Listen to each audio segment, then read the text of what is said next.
Dressing well is a form of good manners. This popular quote by American fashion designer Lantam Papanko stresses why it is important for anyone to dress appropriately to suit not only their age, status, and profession, but by extension, any event they are attending. For young people, especially students in second cycle institutions acquiring knowledge and moral values, the list when it comes to dressing is not complete without the following attributes: decent, modest, and more importantly, appropriate. Unfortunately, these qualities seem to be lacking for many students in recent times. Over the last few days, the news team has been monitoring some senior high school students to and from school following some observations we made in the weeks leading up to this report. Bushy hair, unbuttoned shirts, belts that were not only loose but half worn, shirts hanging loosely rather than tucked in their corresponding shorts, socks and shoes of different colors and types defeating the uniformity which characterizes secondary education in Ghana were among the scenes our cameras captured. I know there were those who wielded smartphones either doing some listening or surfing. It sprang to mind the question, were these phones in their possession while they were in school? I tried to initiate a conversation with some of them to understand the reason for the lack of concern about how they carried themselves publicly in their uniforms. Try as I did, they wouldn't stop to listen to me. You might be wondering what happened to the strict rules which used to guide students' dressing and general appearance in and out of school, especially when they are in uniform. I sought answers from some parents who used to be in the shoes of these young ones as they juxtapose what it was like in their days compared to what we are seeing now on the streets. During our period, our dressing was very decent. Decent in the sense that when you close, even at home, in the morning when you are going to school, we mingle with the seniors. From 1, from 2, from 3, from 4, we mingle with the seniors. So far as you are your senior, we must be improperly dressed. But nowadays, look at how they dress. Roughly, even they don't bother to talk to their elders outside anyhow. I think the breakdown of the societal structure is contributing. The children themselves not being disciplined enough is contributing. And also, thirdly, the lapse in the enforcement. In our time, anybody can call you to order if you are not properly dressed. That's the main issue. If you go into school as a student, any parent or any adult who sees you on the way, why are you not tucking? You know that adult can easily walk into your school, report that these guys or these boys were misbehaving along the way, they were not properly dressed, puts a dent on the image of the school you are coming from. And every school will want to protect the image of its school. I mean, the school will want to protect its image. So if you are not properly dressed, you can be called to order by anybody else. So what message does improper dressing convey, especially for young people on their way to becoming adults? Sika Goka, an etiquette coach, explains. I mean, naturally, we're very much programmed to pay attention to first impressions. So if you were to see a student like that, particularly at the start of the day, you would normally look at them and assume that they're not maybe as serious as other students as well. We judge people by their appearance. It may sound like a shallow thing, but we're full of information, and the way that we present ourselves to others tells us something about that person. Is it appropriate to wear sneakers and trainers with that kind of uniform? Absolutely. I mean, I definitely wouldn't believe that trainers form part of any school's dress code, except when you're playing sports or doing PE.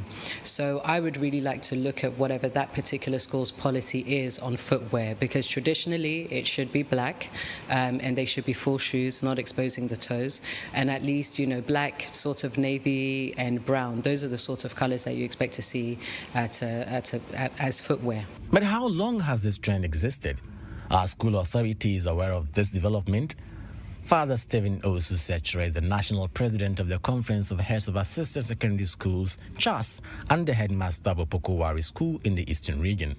It has come to my notice how some of our day students present our senior high school, the image of our senior high schools in town, especially when they are coming to school and when they leave the school for their homes. But when it comes to school rules and regulations, those things also don't work.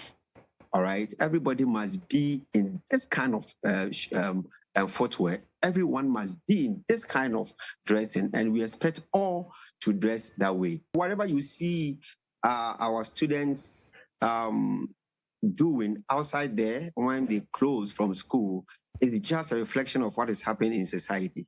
If they tell you that we have closed and we are going home and that we can do whatever we want to do, and nobody on the street, no adult on the street is correcting them, then it tells you where society is going.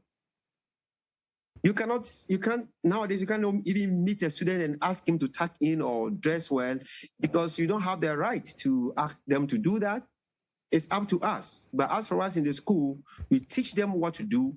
We teach them how to dress well. There is no doubt that the school dress code is being stretched to new limits by many senior high school students.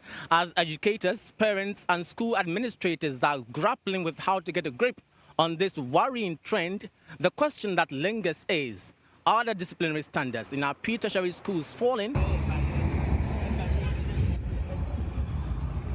Nurain Abbas, GHOne TV.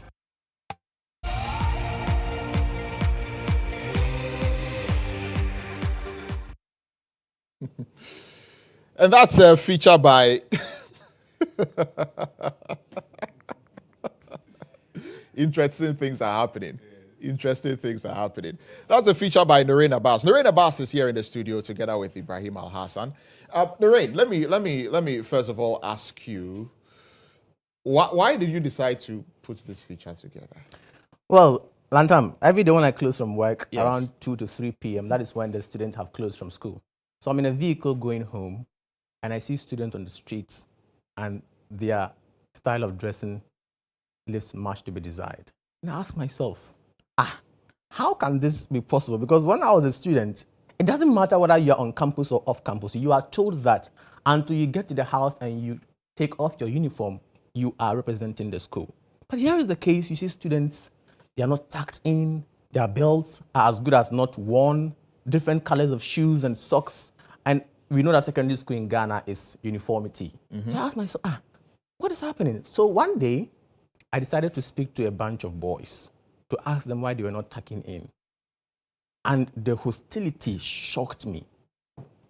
And that was when I said, I need to tell this story. What is happening? Because it didn't used to be like that. That's how come I came by this story.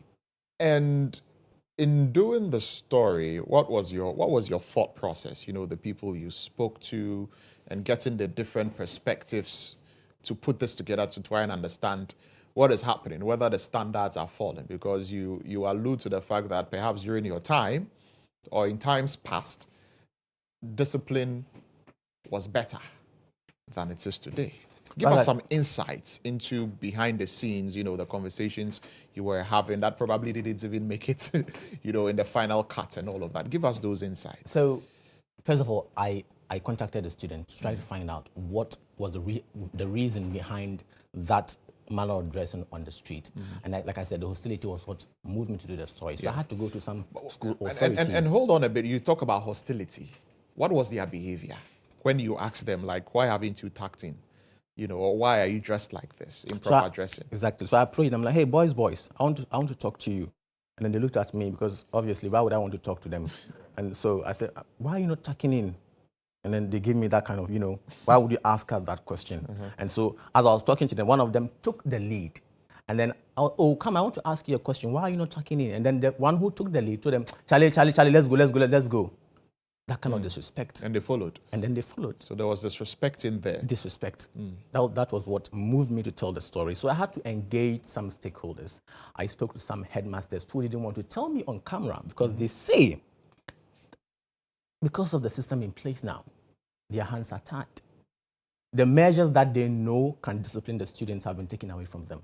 And then the measures that have been put in place are not working. To the extent that a headmaster told me that one day a trotro driver came to the school and reported that boys from the school had ganged up on him and beaten him.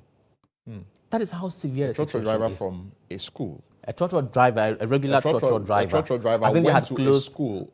Yes, I think so he picked a bunch of boys from a particular school And the boys ganged up on him and beat him. And he came to the school to report. To the headmaster. To the headmaster. And the headmaster was telling me this story.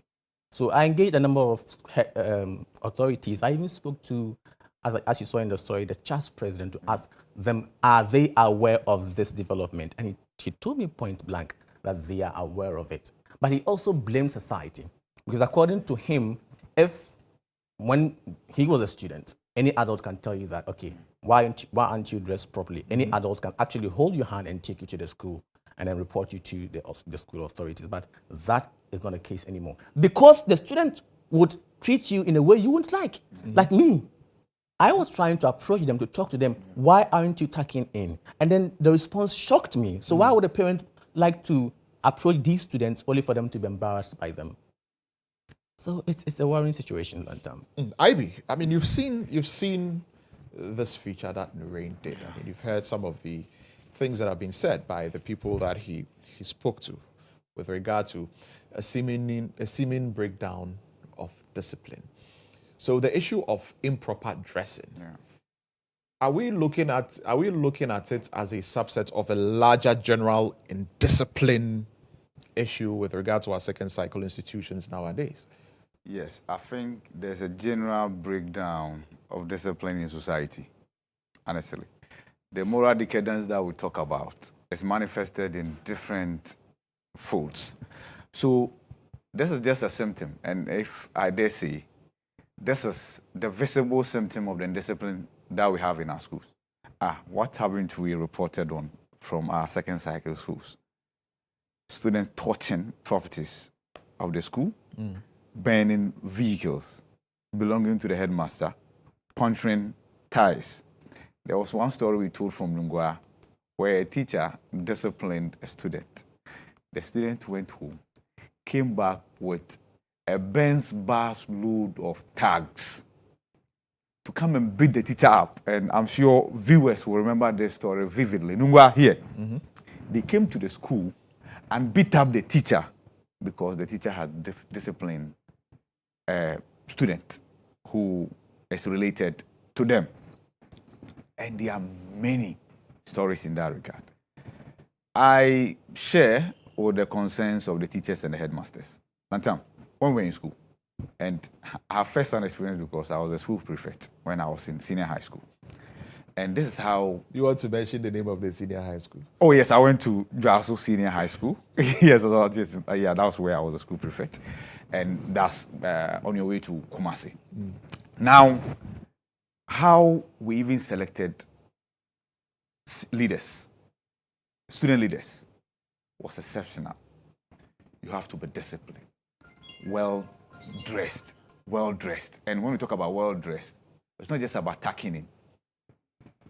The way you should look, the way you present yourselves, from your socks to your shoes to your belt, to even how you keep your hair. Yeah. No facial hair, all of that.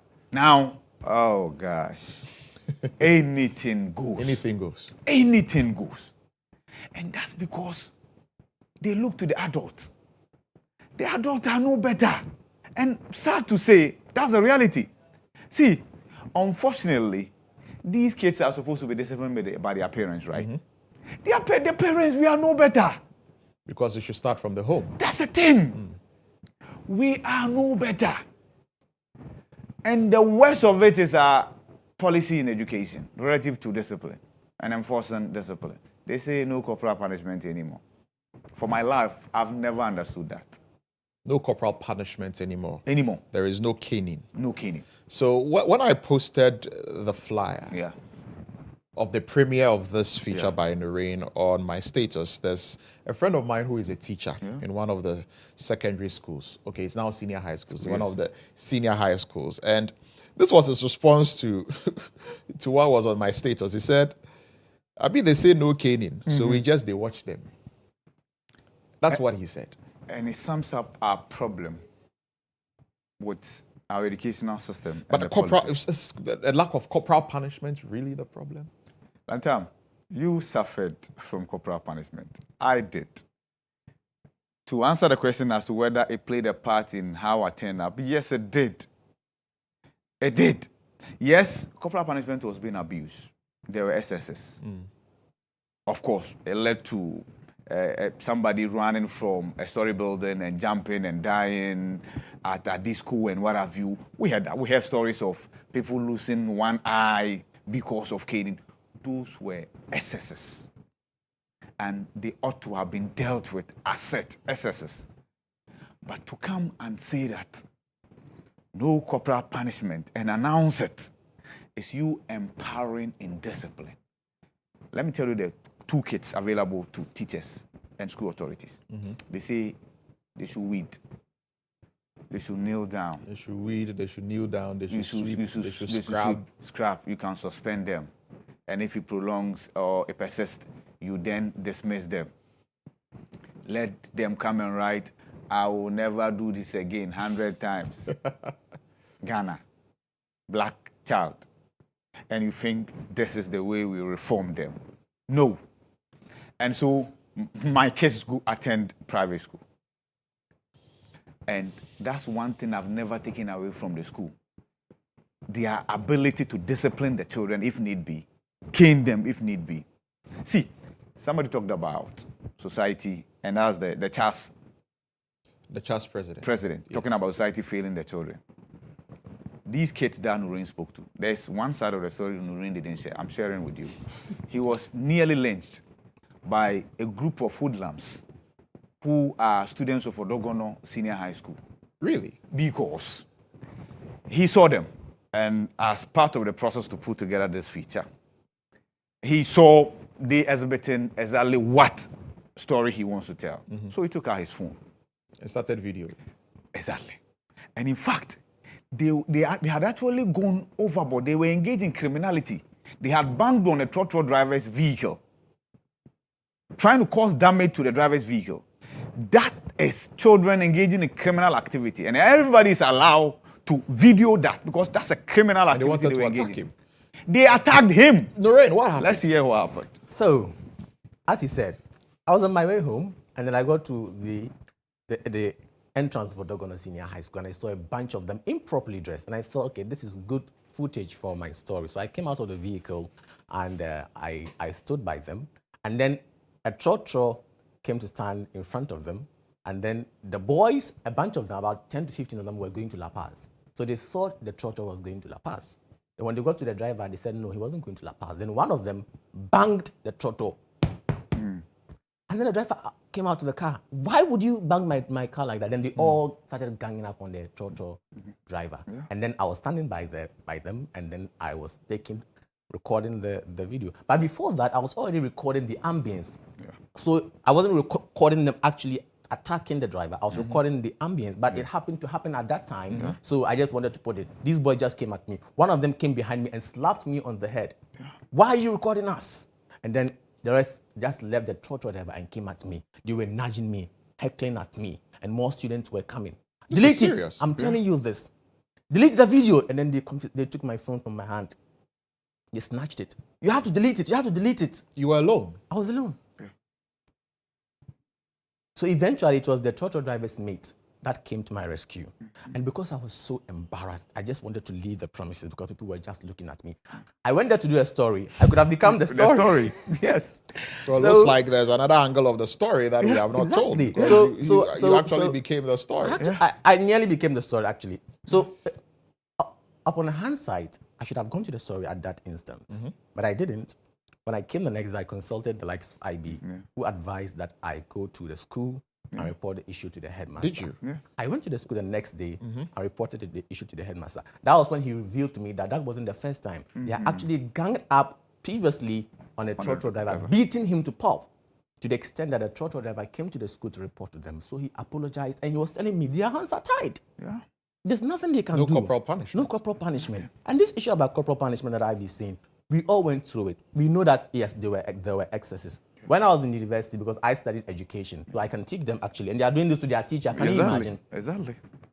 One of my lectures was saying, corporal punishment has made us who we are. If corporal punishment has made us who we are, what is to say that these children are going to become better than us if we can? And I'm saying, we went through corporal punishment. Yes, this is how we are behaving. Imagine them that are not going through it. Yes. How would they end up? So no one is saying that let's abuse them. No, of course, let's not abuse them. I have a scar from corporal punishment. A teacher caned me and this scar is there. Anytime I see this scar, I remember how that teacher abused me. No one is saying they should go through that. But something that will put them in check. This issue of your suspending, they are even happy because they'll be in the house, won't come to school. This issue of go and weed. I mean, they are even out of the classroom. It makes them happier. Something, see, I was once a teacher. And there were parents who live in the US and the UK who admitted to me that sometimes they fly their children from those countries to Ghana because they just wanted them to experience what the kind like. Of training we give our children here, because there you dare not touch a child. And that's why we are trying to bring here. They bring their children here after a couple of months. They go through our system. They are put in check. See, you was talking about the Lantam society, and that's where I was. If anybody, any adult, had dared to touch any of the kids or even call them to order, and the message is then transferred to the parents, you have no idea how the reactions of the parents would have been. And that's why I say that we are all culpable in this. We don't want anybody to discipline our children. We think that those days when we say every child belongs to the society, those days are gone. Now, the communality, the extended family system, where your uncle will come to the house and everybody sits and nobody moves because that uncle is a disciplinarian, no longer exists. Your uncle dares not even come to the house and attempt to instill discipline. Your mother or your father will think that they are trying to undermine their authority. Overstep their boundaries. How much more an outsider? But elsewhere, you will see a woman holding a crying boy and dragging that crying boy to the house and informing the mother why the boy is crying, because she had decided to discipline the boy because of A, B, C, D. And the boy will shake, and the mother will shake the hands of this woman and say, God bless you. Now, this woman dares to do this. That day, one woman out of the two, whether the mother or the stranger, will be picked up unconscious because they will fight each other for attempting to discipline the child. That's where we are, Lantam. As unfortunate as it is, but when we look at our curriculum and educational reforms, we don't pay attention to this. Oh yes, we want to look at the tablets. We want to look at how we paint our schools. We want to look at the color of the uniforms that our kids wear. We want to look at STEM. We want to look at the bigger picture. The children can be rotten, no problem. The bigger picture will cure that. It will not. See, let's import the best by way of education. This same archaic educational system got Professor Alote to go to NASA.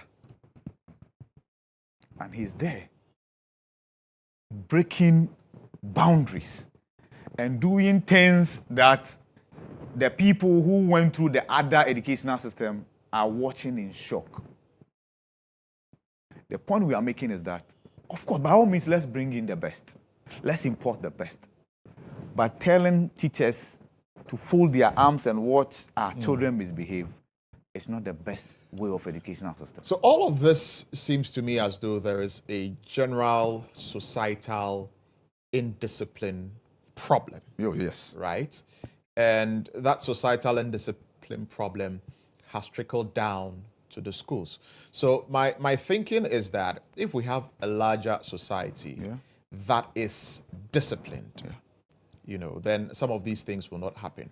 But it looks like the generation that is coming, because all of us go through a particular school system, from KG through to primary school, through to the senior high school level or the senior secondary school level before you reach the tertiary institution. So especially from the primary school to the JSS level to the SSS level, discipline, if I look back at our time, discipline was a big deal. Oh, yeah. So there are you are taught discipline, how to properly dress, how to behave in public. And so even if it is not a conscious thing, subconsciously it is in you.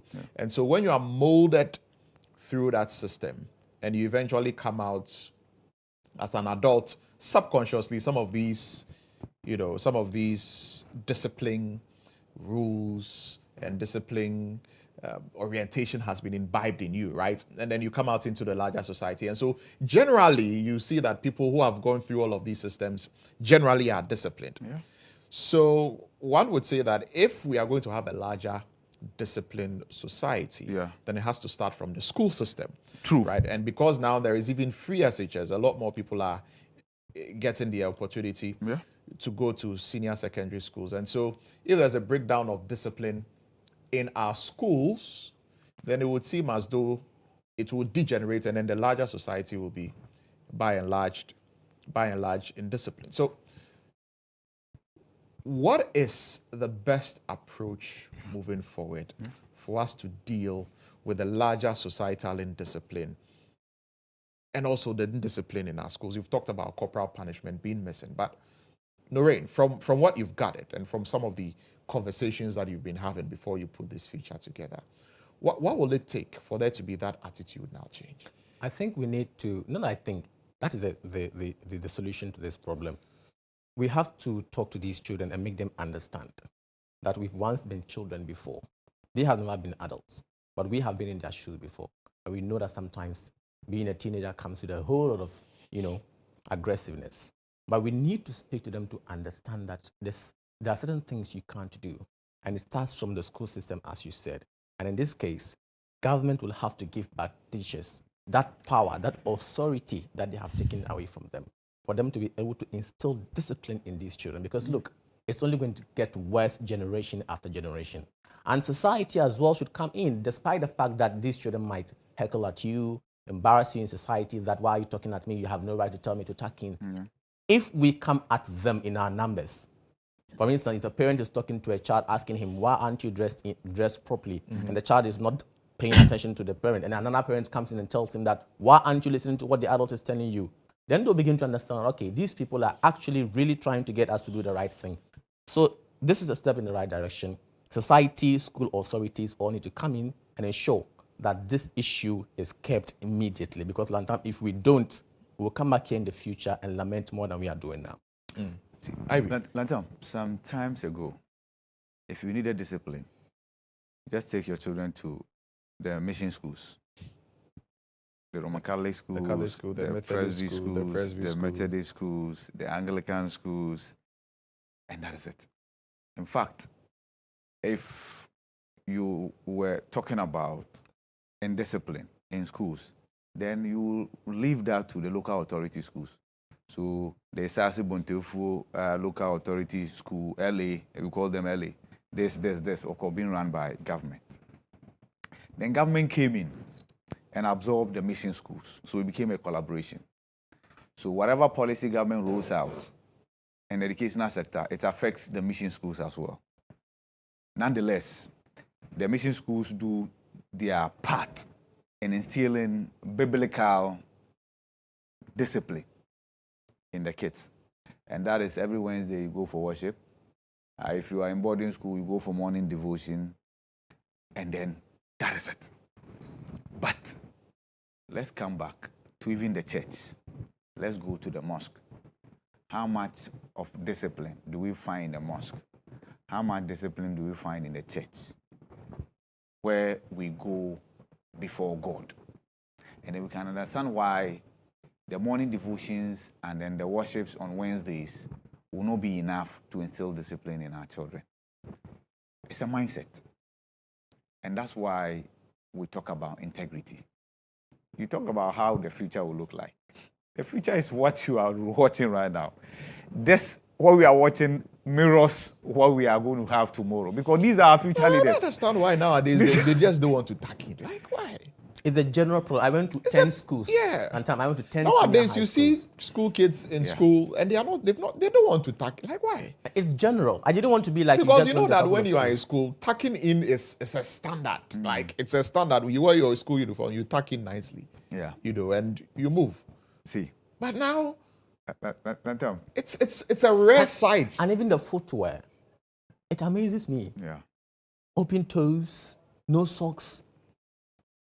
Has the system really come that low?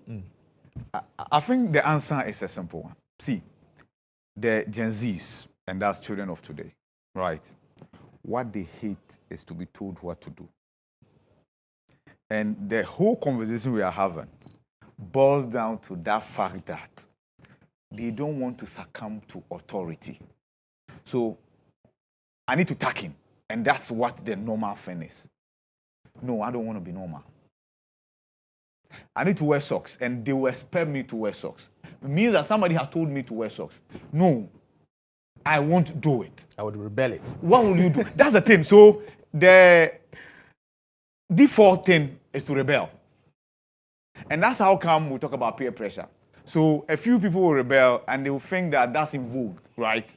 That's the in thing, that's the ish thing. So then they'll be recruiting others to join them. Even when we were being caned in schools, we had a few of them doing that. Where they will come to school, they will not tuck in, they will have towel around their neck as handkerchiefs. You are expected to have a handkerchief neatly ironed and folded. But they had towels. I remember when we were in school, and they were wearing footwears, very long. They were calling them foot. Of course, if you school in Ashanti region, you understand this. Asha foot. Exactly. Very huge. Bonafoot. That's the thing. You see, it was the abnormal thing, and everybody saw it as such. Yeah, it was out of the norm. Unfortunately, it has become the norm now. Rebelling is the norm. And then you are the hard guy. Yeah, so everybody wants to be the hard guy. That's where we are. And that's where the problem is. Unfortunately, you also didn't focus on the ladies. Their own is no better than what these young people are doing as well. See, they are supposed to also have belts, right? They at least their dresses are supposed to go beneath their knees. Oh my goodness. Go and see the caliber of dresses our senior high school girls are wearing. Exposing their knees. And all manner of things. Of course, your dress as a people, it's not supposed to hug you. Okay. Go and look at how their dresses are hugging them. The school has a standard. Go and look at what they are doing to the standard sewn dresses for them. What this argument that they make that times have changed? No. We are in different times. We can't expect them to dress the way we dress during our school. I mean, don't they have a point? No, but there's a reason for the uniformity. Exactly. And there's a reason for the discipline. So, like I said earlier, right, a lot of the problems that we face with regard to indiscipline can, by and large, be curbed through our school system, right? Mm-hmm. Because the reason why perhaps those who came before us seemed to be much more disciplined maybe than us is because of, the systems that they went through. I mean, they went through a different education system from infancy, through sixth form before you get to the university, and all of that. And there was that communal home training as well, so that even if you didn't attend school, anyone who is an adult, can discipline you. And that gradually has broken down. When we went through the school system, we were taught to be disciplined, right? You were taught to dress properly. Yeah. You were taught to respect your elders, not talk to people anyhow. You were taught to have a clean shave and not keep your hair bushy, and all of that. But now it looks like all of that is breaking down, anything goes. And so if we're really going to get a society which is disciplined, the schools system have a huge role to play in that. And the sooner we realize that and really begin to put the measures in place to ensure that it is there, the better for all of us, essentially. Yes, we do. And you see, first of all, I think we need to segregate. Parents must play their role. Mm-hmm.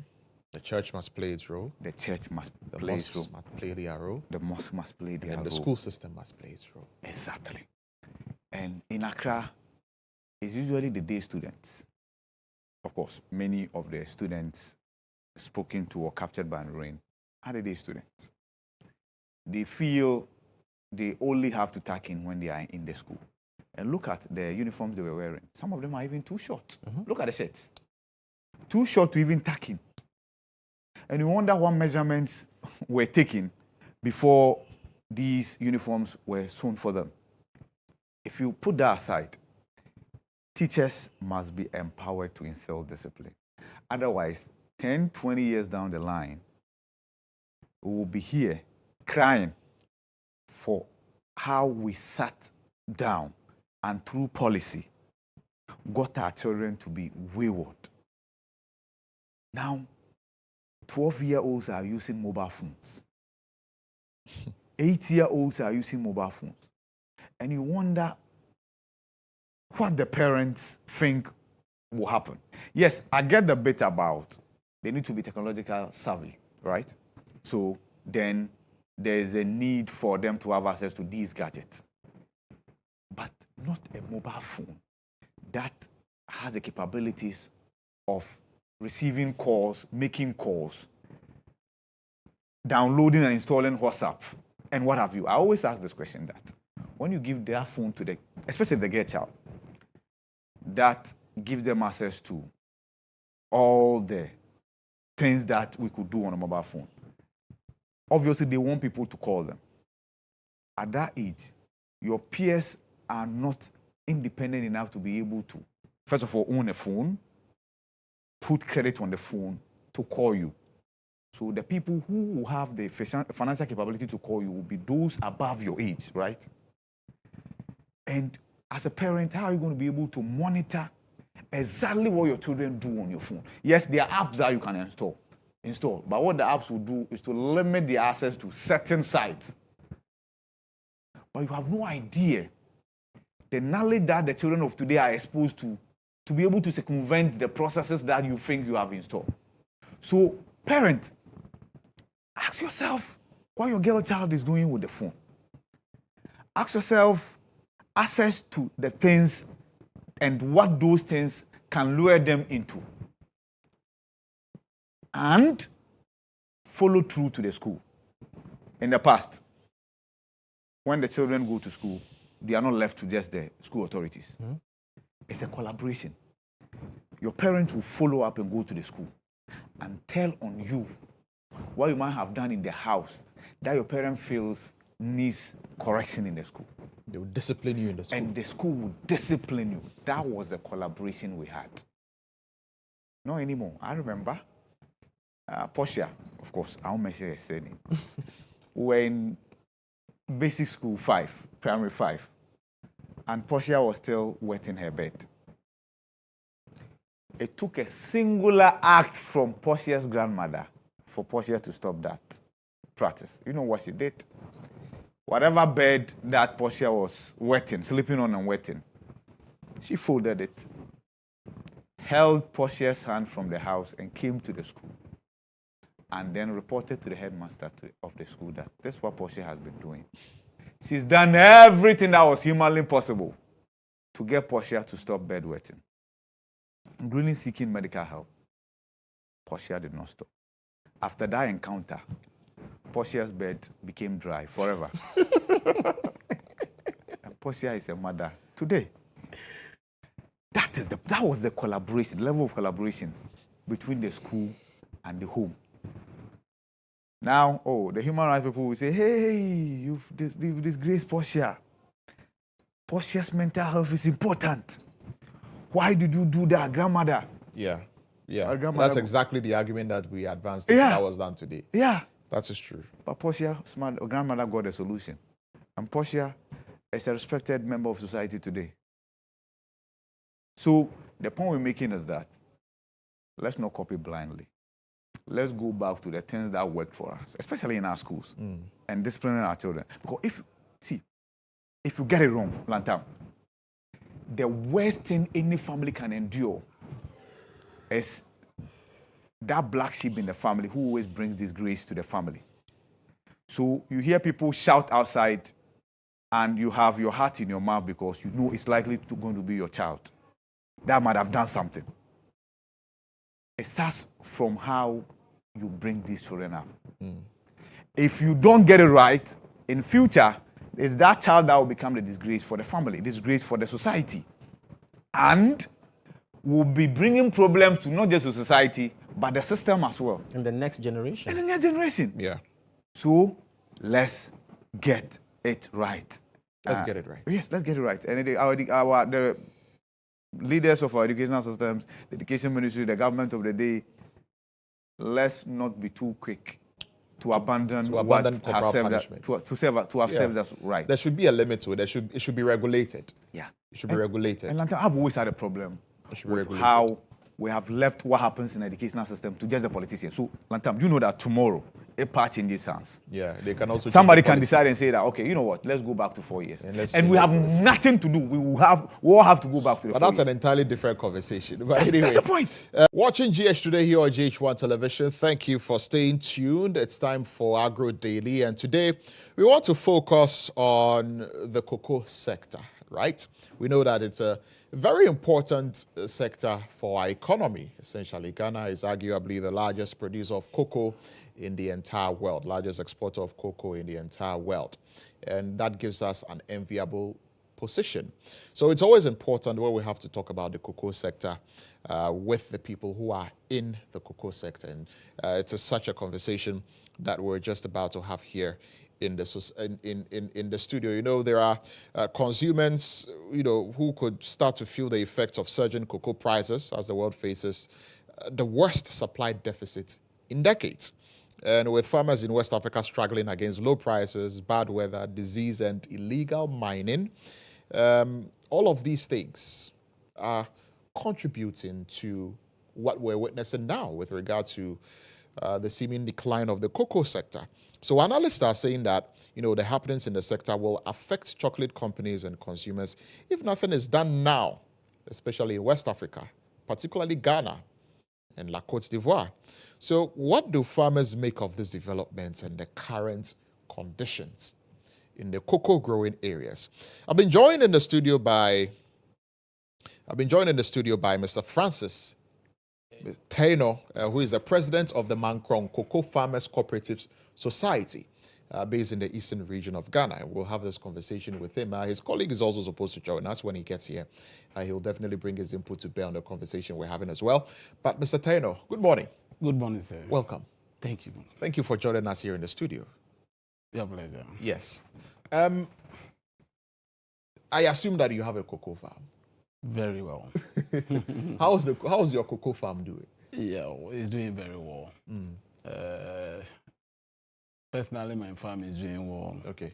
There are other few challenges that we have in the sector. That's, I believe, with time we'll discuss all those issues here. But how long have you been doing cocoa farm? Cocoa farm for about 10, 12 about years. 10 or 12 years? Yes. And what my dad was a cocoa farmer, so we were just so it's in the family. Into the so farm, you were born into it? Yes, we were born into it. Is it difficult doing cocoa farming? Very difficult these days.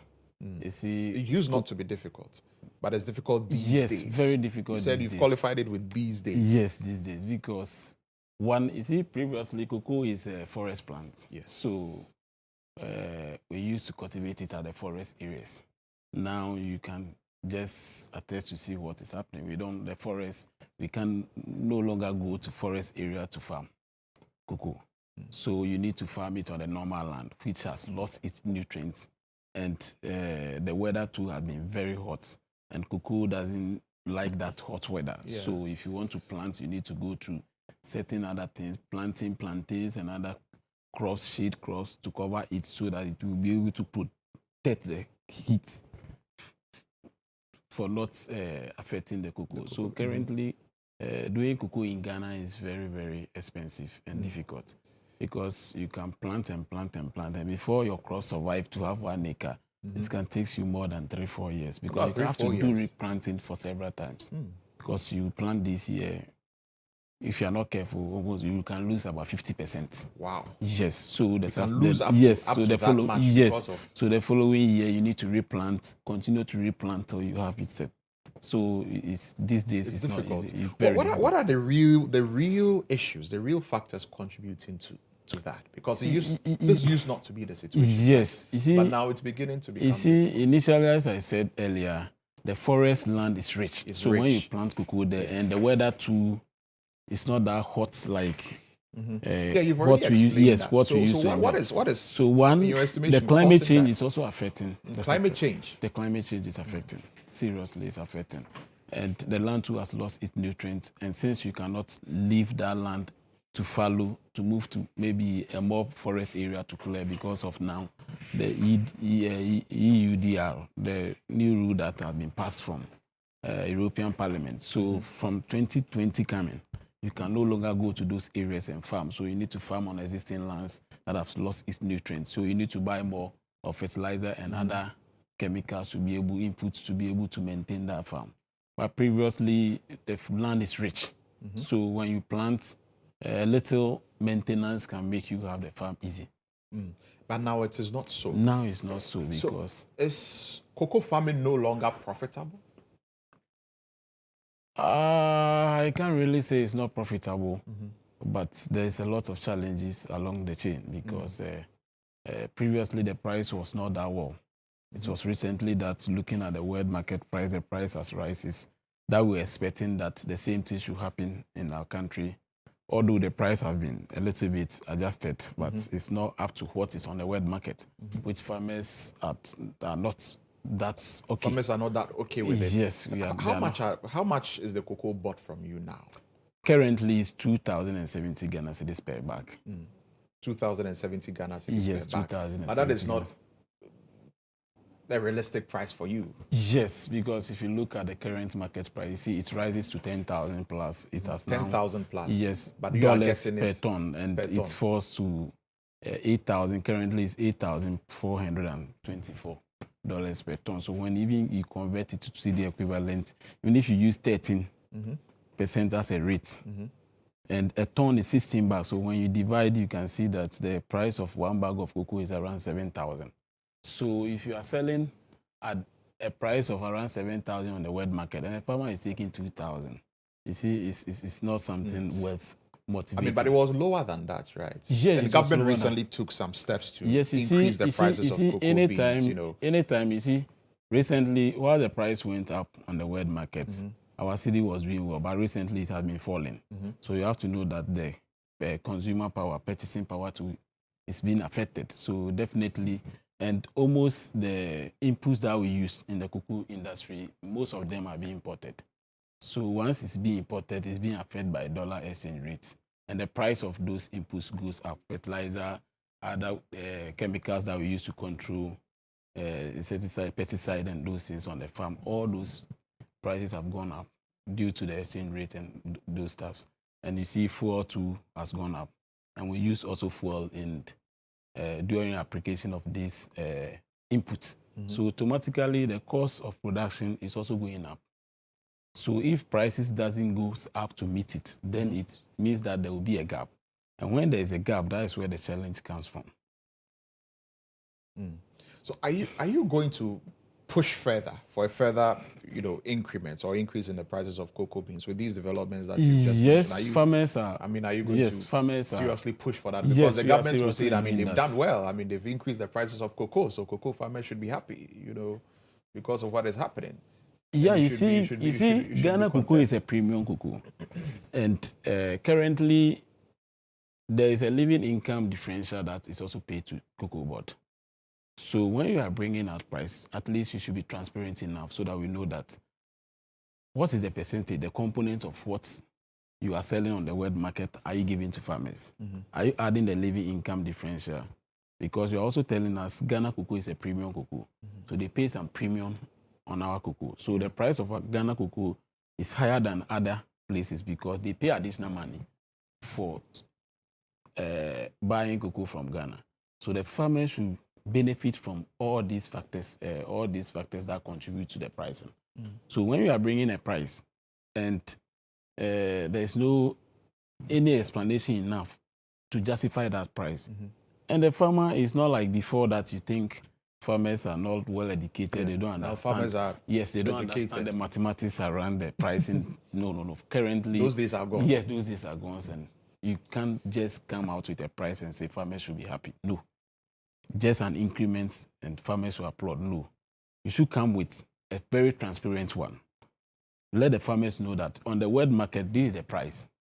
Maybe we are doing forward sales, so maybe we lock the price at this price, and we get a premium of this, we get maybe a living income differential of this. So adding A, B, C, D, we have arrived at this price, then the farmer will be fair and accept the price, whether it's good or bad, because of the price is not solely controlled by Cocoa Board, because the world market has a strong influence, because if the price doesn't go upward there, definitely Ghana will be affected, or other neighboring countries that produce cocoa will be affected. So you see, recently we were just discussing this, that when you look at oil producing countries, they collude and try to influence the prices on the market. Yeah. Why African countries that produce cocoa can also not do the same? Because Ghana and Ivory Coast are the leading cocoa producing countries. So if you want the better of the farmer, better for your farmers, you can also control the price on the web. Why are they controlling the price up on there? Yes, and up telling there. us how much they are going how to buy much the they are cocoa going to from buy us. it Why from can't we us? tell them Yes, how why? much we're Yes, selling it? that is it. So that is what farmers are expecting from Cocoa Board and our neighboring countries, just to come together to tell But I them, think because recently you there know were what attempts like you that. know There what was an goes attempt. into the production and the value chain, because it's not the production alone. The LBCs, you pay them margins. There is evacuation, haulage, and all these factors, and the work of Creek and all the other peoples in the value chain. So you need to factor all those things together to know the cost of production of one bag of cocoa, so that you add your margin, and when you are setting the price on the web. So you shouldn't sit down for world markets to dictate for us, because when they dictate, and for instance, it costs you 5,000 to produce a bag, and they are giving you 2,000, and you are accepting it.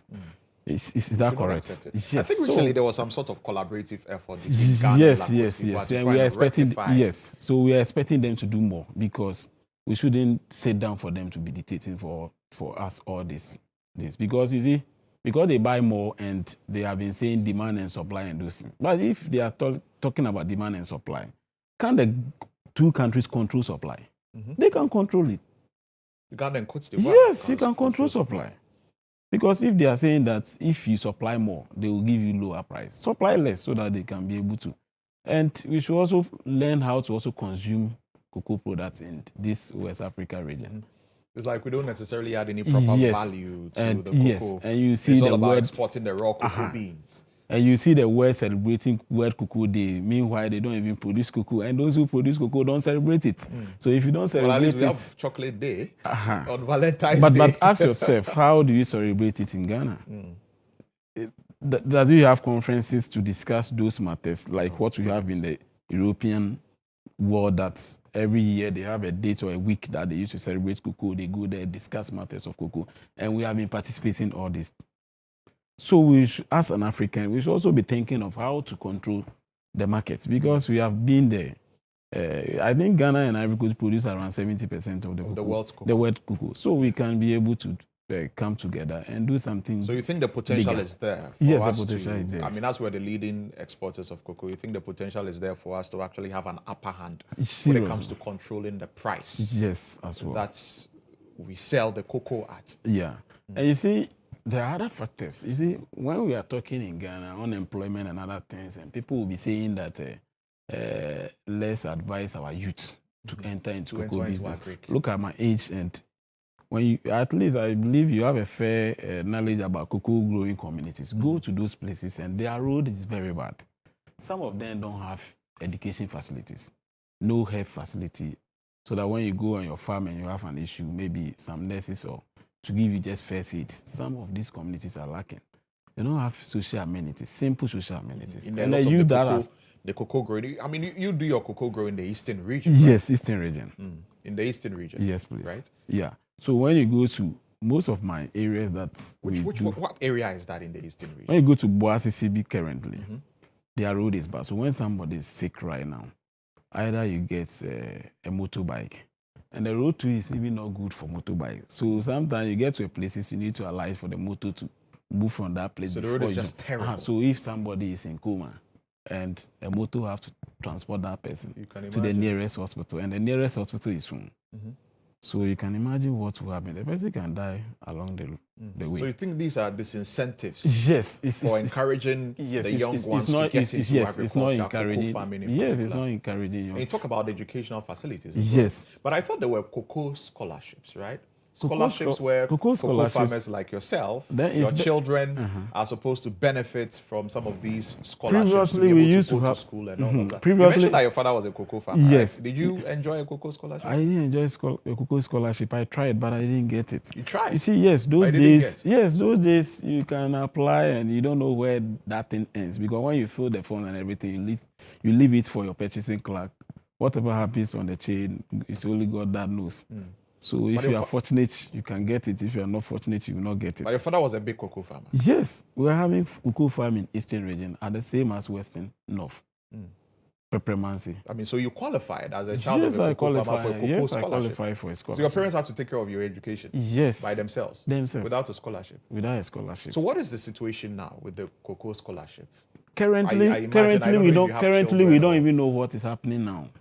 You see, previously that the scholarship is solely for secondary education and those things. Yes. And because they brought this free secondary SHS, that scholarship has been not in existence because currently we don't, as personally, I don't know what is happening because we have asked questions about these scholarships and we don't know what they are converting that money to do because I think what are the answers you get? You mentioned that you asked questions. So what are the answers they have been saying that they use those monies to support free secondary school because previously they used to give it you to go to acquire education. Now that place is free, so they use those monies to support and those stuff. But we are saying that no, if that money is for cocoa farmers, you see, cocoa is being purchased in Ghana, both kind and cash, and the cash is what we announce. The rest is what we use for extension services, mass spraying, and other activities that Cocoa Board have been doing for us, and including these scholarships. So if now that scholarship is not in existence, then those money should be added to the price of a cocoa. Or either we migrate it to maybe a tertiary status so that people that are going to tertiary education like nursing, universities and those places, children of cocoa farmers can have access to those funds to be able to educate their children. Because you see, nowadays secondary is nothing. You even complete degrees, you have degrees, and getting a job is even difficult. So when you just complete secondary education, you are like a JHS student. Yes, because what you can do, it's almost equivalent to what a JHS. So the advocacy would be to push for the cocoa scholarship regime to go to the tertiary level. Tertiary level. Yes, that is what we expect Cocoa Board to be doing. And you see, in the sector, recently, when your cocoa gets to a certain age, they used to come and cut it for you. And previously, they will be paying you till you grow it to a certain level. So it's within 4 years, 4 or 5 years. Recently, there is a policy that they will cut it for you, do the replanting, everything, 2 to 3 years, then they hand over to you. So my question is one, I'm a farmer, and that is what I do. I weed and enjoy the benefit. Now you have taken the land that you've cut the trees. You cut the trees, and you yourself are doing the. So what should I be doing? And will they be paying you? You not be paying me. So automatically you are. So for the 3 years, what do you do? I have to be sitting down and waiting for you to finish and hand over to me. You see, so I think it's better paying them during those periods for them to be doing their farm because they have the strength. Yes, because if the strength that you need on that farm is more than what you can provide, then you can use some of the money to hire laborers to support you instead of giving everything in whole to somebody to be doing it for you whilst you are sitting down at home. It means automatically you are making that person unemployed. Yes, because that is what the person does for a living, and you have taken it from him. So I think they should really look at those policies as well, so that they can give it to the farmers back to do their own thing. Because I think Cocoa Board shouldn't be too concerned about farming activities. You should do your research, advise farmers what to do, because you can't do the farming. If you can do the farming, why are you not doing it and farmers are doing it? So it means you can't do it. So something like pruning and all those things, I don't see any reason why Cocoa Board should employ people to be doing pruning. farmers are there to be doing the pruning. Areas that farmers cannot do the pruning, if farmers are paid well, they will hire people to do that for them. But if I don't get what I should get, that is why I'll be having difficulty to do it. Because maybe I have 5 acres farm, and my strength cannot cover that 5 acres. So I need to at least get some services from other people to do it. And I don't have the money. Because by the close of the season, all the money is being finished. As all the money is gone. Yes, all the money is gone because cost of living is very high in the country. I can imagine. You talked earlier about some of the challenges that you have to go through nowadays in order to do a cocoa farm which will have meaningful yield. Yeah. You talked about climate change. Yeah. You talked about not being able to go to very fertile soil and all of that, which is affecting and making it difficult for you to do a cocoa farm now. Illegal small-scale mining seemingly is becoming a problem for cocoa farmers. Let's talk about that a bit. How much of a problem is galamsey? How much of a problem does galamsey pose to cocoa farming? Okay, thank you. Galamsey is one of the challenges that farmers are having now, because previously we used to have other challenges, as I mentioned. But recently we have been fighting on the same land with these galamseys. Sometimes you go to your farm and they have cut all your cocoa for those plantations. And because they are powerful, they have money. So as I'm speaking... Is it like they just come to an area, they believe that there is gold, and they just enter your farm? They just enter your farm without any warning and just the information that we have been destroying? getting from them, some of them have concession in those areas. So when they have concession, they can go and cut down your cocoa trees and those things. No, but you have a cocoa farm there. You can't enter somebody's cocoa farm and start that is the thing. Cutting down. You see, trees when a and person doing comes to you, the farmer, you will not allow him to mine there. So he will go and mine before coming and see you. So that when they see you, they just give you some money for you to leave the issue. And sometimes when you try to fight it, you will not get any assistance. Is that what is we happening? have done several demonstrations. I don't know if you have not witnessed some. Yeah, we've seen quite a number. Yeah, we have done several demonstrations, press releases and conferences on these galamsey issues, and nobody is there to care. Nobody is there to help farmers. And you can see what is happening now. It has hit us, because looking at where we are now, we can't even, as at May, ask cocoa board how many tons of cocoa have they acquired from farmers. It's because of these challenges. Most of some of the cocoas are not doing well. The method of controlling diseases too is not up to expectation, because sometimes, for instance, you have a black pot on your cocoa, and within some shortest period, if it's not being controlled, after that, no matter what you do, all those cocoas will have to be cut. Yes. So the galamsey is a big galamsey problem. is affecting us seriously. It's affecting the cocoa industry. Well, most of cocoa growing areas are areas that gold and other things are being rich in deposited. gold. Yes, rich in gold. So is it that they go to, I don't know, whether it's the Minerals, Commission and other agencies which are supposed to regulate small-scale mining, and then they give them concessions, and the concessions include people's cocoa farms, or it is that, in your experience, maybe it's a demarcated, a demarcated area. They are not supposed to go into someone's cocoa farm, but they believe that there's gold there, and so they intentionally enter. Sometimes it happens that way, that they are not supposed to go there, but sometimes that area is part of their concession. So one is part, and your cocoa is there. According to the CEO, last time that I watched him, he said one cocoa tree, if you take it to court and the valuer comes and value it, it's worth 20 Ghana cedis.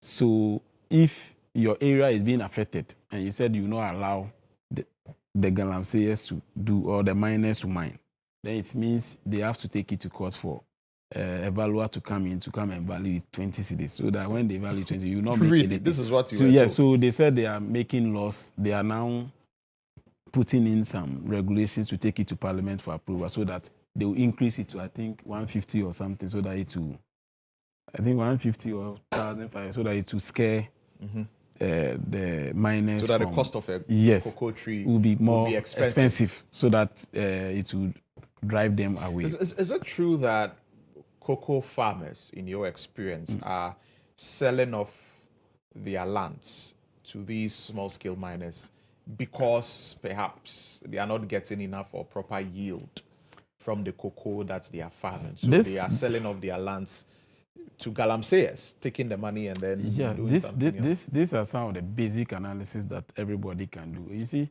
if you have not been to a secular school, doesn't make you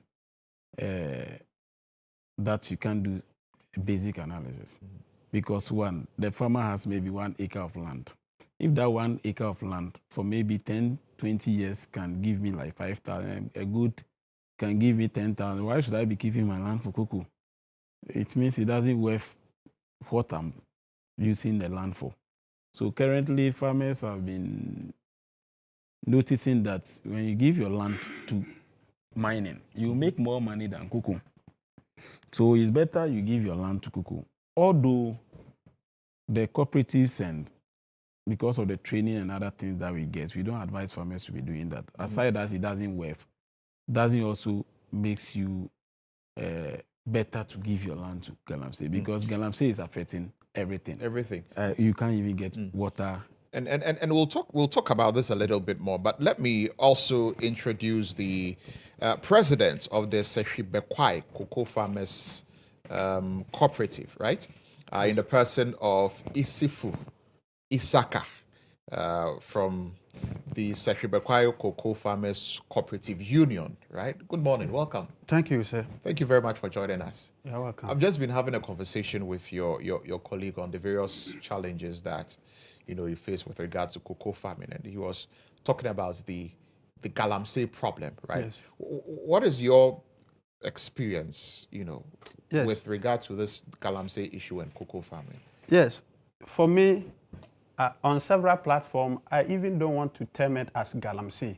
I usually use the word surface mining because today we have systems like community mining, which is still surface mining, and we see it to be legal, but it also affects the cocoa situation, that's the environment, the water bodies, just by the fact that we term it as community mining. So the rate at which this surface mining is affecting our cocoa sector is very serious, it's very dangerous, because all factors are there to be considered. Climate change, yes, we do agree. Old aging of cocoa trees, we do agree. But today, the rare circumstances and the situation at hand is that the surface mining is leading all the factors. I may say over 80% of our cocoa destruction or the low yield that we are experiencing now can be attributed to galamsey or surface mining. Really? So it's that bad? It's that very, very bad. It's very, very bad. And the attention of the government, stakeholders, traditional leaders have not been drawn to it. And I was glad to hear from the Asante Hene just recently when he celebrated his 25th anniversary.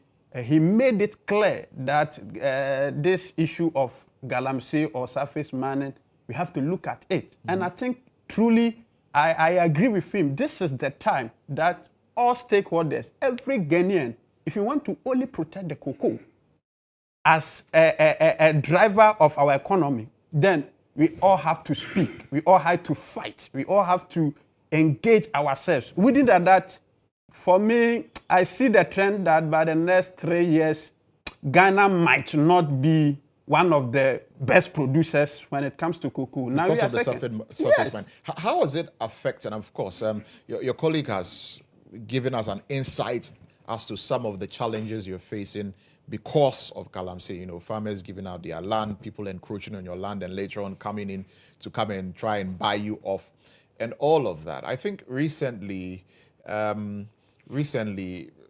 heard that even getting water to the cocoa farms has become a problem, where probably usually you depend on rivers, but now you have to carry gallons of water from the house.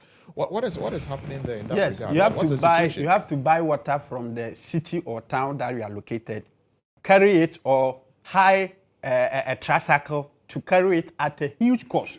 And you know our roads network, very poor. So even connecting these tricycles to get to your farm is very difficult. So at some point, the tricycle have to drop a long distance where the farmer have to carry this water on the head for so many kilometers before you can get access to your cocoa farm to spray. And we know that you can't do good agronomic practices in your cocoa farming without spraying. Because as he said, with the issue of fungi, when the fungi are in your farm, the rate at which they spoil the cocoa is very high. They can just use a day to destroy all the cocoa bean. And the next day you realize all the cocoa will turn black. So it means you have to have a frequent spray of fungicide to control them. We don't get the inputs on time. They are not all that adequate. So for fungicide, you have to maybe spray it even regular basis, a week, 2 weeks. But you don't have this input to do that. So it is true that cocoa farmers are going through difficulties, and the cost of production today have been tripled because of this galamsey. You don't have water. You have to do so many things before you can get the basic things to go and do your farming. So it increases your cost of production. But to me, so is it that the river bodies around that maybe you'd get water from is so polluted that now you can't use it on the cocoa farm at all? Yes. And because of that, you have to carry water from town, the Aboboya, to the farm. That's what's happening. Yes, everybody knows it. Nobody at the presidency, the MPs, I can see Hassan Ayariga here. He is not from the cocoa going. Honorable Mahama Ayariga. Yes. He's not from the cocoa going region, but I know he would agree that some of the visitation they've made is true that all the cocoa rivers that cocoa farmers were used to do their farming activities are gone. When I was young, after school, you visit your father in the farm. During the sunshine, you go to this water, you take it very cool, like it was clean enough to drink from. Yes. Yeah. And you see, you get some fish and the rest. Today, nothing. And beyond that, the mercury is a very dangerous substance. So the moment the mercury gets to this land, it destroys or it neutralizes the nutrient that is supposed to support the cocoa tree. So you see that the cocoa tree will be standing there today, very strong, very energetic. You think maybe the next year you have a good harvest, but by 3 months you go and it will be dying off. It will be dying off. Why? So it's polluting the cocoa trees. Yes. And destroying the quality of the nutrient. The beans. Yes. So does it affect? So it affects the cocoa pod and the cocoa beans itself. Definitely. Do we find traces of some of these chemicals in the beans? Yes. Yeah. Recently there was a news that some of Ghana cocoa have been affected with this mercury and those things. So we think gradually these things have been affecting us.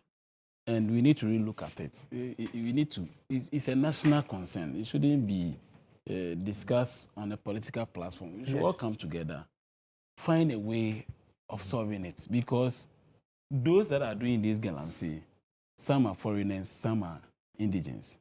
And whatever they are doing is not helping the environment. It's not even the cocoa farmer alone. The community, because these streams have been rely by the community. You see, those days where when we were living, we were not even having pipe-borne water and all those, but we rely on these streams, and we were being healthy, very strong. Today, when you are going to farm, you need to buy a sachet water, carry it to farm to drink. You need to carry your sachet water. So, looking at things that are happening now, if a strict regulation is not being passed to address it, I think 5-10 years to come, Ghana will not be the second leading producing. So my challenge is solution. Yes. He's talking of regulation. Yes. There are laws. There are laws that exist that can protect these cocoa trees. But we don't see the enforcement. The enforcement agencies are not there to enforce this law. Because the cocoa tree, in Ghana, there is a law. And the MP will testify that they made the law that the cocoa tree is an economic tree. And you can't just cut the cocoa tree. Before you can cut down a cocoa tree, it has to go through processes before you can cut this cocoa tree. We should ask ourselves, do we go through these processes? Are these laws enforced? We know that gold is under the cocoa tree because it is on the ground. So you have to cut the cocoa tree before you can extract the gold. Yes. But there is a law that protects the cocoa tree, that before you can cut this cocoa tree, you have to go through these laws. And we don't see these laws being enforced. So people just wake up, they have their money, they are politicians, they are businessmen, they can control the system, they just go there. Sometimes they even intimidate the farmers. There was a circumstance just recently in the Nkawie district. About 5 cocoa growing communities was being attacked by a company that they have the concession, they control, they possess the land, they want to come and cut the cocoa tree, and the farmers resisted. And they started threatening these farmers with so many names. This person is aware, this traditional leader have endorsed us, this person in the presidency is aware. And you see, they will be mentioning big names just to intimidate the farmers. So if you are not bold enough, because of the names that will pop up, you will give up. But I think it is in good direction that this time around, we are seeing some trend because of the price. Because at first, myself was not advocating for this because I could see the price of the cocoa was too low. So farmers were not getting anything. But today, you could see that there is a trend because of the global reduction. The cocoa price is increasing. So in comparative terms, if you are to take an acre cocoa farm and you are to produce maybe $8 a year, and then to compare that, you want to give out this land entirely for the whole years without having possession again and calculate the money you get.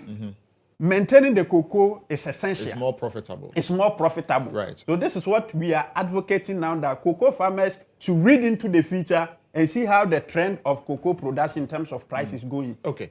We'll have to start wrapping up this conversation. But I believe that cocoa farmers have been having a certain conversation about not just producing the cocoa beans and, cocoa board, buying them, exporting them and all of that, but also value addition, right? So what is happening in that regard, with cocoa farmers in terms of adding value to our cocoa here and not just relying on the exportation and, cocoa board, certain prices and all of that? What's happening in that regard? So the system is not all that smooth for this value addition, because before you can add value to the cocoa, there should be a good system whereby you can be able to see that, yes, you are protected. In Ghana, for the past 33 years, we do forward sales. So even the cocoa beans have not been produced, it is already sold. So if you are a farmer or an investor who wants to add value, the cocoa beans have already been sold. So where are you going to get it? It means you have to go and compete with these giants, these billionaires who have the monies in their jurisdiction, who controls the system. How can you compete with Barry Carabot? How can you compete with Cargill? How can you compete with Mars, Hershey, Ferrero? You can't compete with them. And they've already bought the cocoa. So our system, we have to look at it, change the situation that we are currently running, and all political parties is comfortable in dealing with this situation, because when they come, because of the forward sale, they could get some syndicated loans, and then when the syndicated loans comes, they are okay with that. Just last 2 weeks, we placed a call from CPC. We wanted to see if we could get some cocoa powder, cocoa butter, cocoa liquor. And the price of cocoa butter is 4 times the price of raw beans. And if you process the cocoa, you get this butter, you get this liquor, you get this powder. So it means that we are losing some huge amount of money, even as a country. Along the value chain. Along the value chain. Because people are making money from cocoa powder, People are making money from the liquor. Yeah. So even if individuals, if farmers cannot go into this system, why can't the government, as a regulator, as a machinery, how can't you say that no, this is the time we don't want to export our raw beans. We will not be doing the forward sales. We now want to process our cocoa. Therefore, if you are Barry, if you are whosoever, come and buy the cocoa powder, come and buy the cocoa beans. And you'll be getting around, the last time we did the analysis, we could get over $15 billion from 500,000 metric tons of cocoa. So if we add the value to it here ourselves, so that they come and purchase it, it will be more profitable for us than the raw beans that we export. More than 300 times. And you see, it's not just being profitable alone, but it also creates job for our youth. Right. Because when you have these industries here producing the cocoa, they have to employ people to do that in the chain. So it will also create job for us. So our prayer is that government will just listen, because even currently companies that are in the country that are processing cocoa cannot even get the cocoa to buy. Because recently we saw some buy it from Ivory Coast and even Nigeria. Yeah. That the Ghana is the second producing country. And because the companies in Ghana, sales. have to go and buy cocoa from Nigeria to come and process All right. it, which is very sad.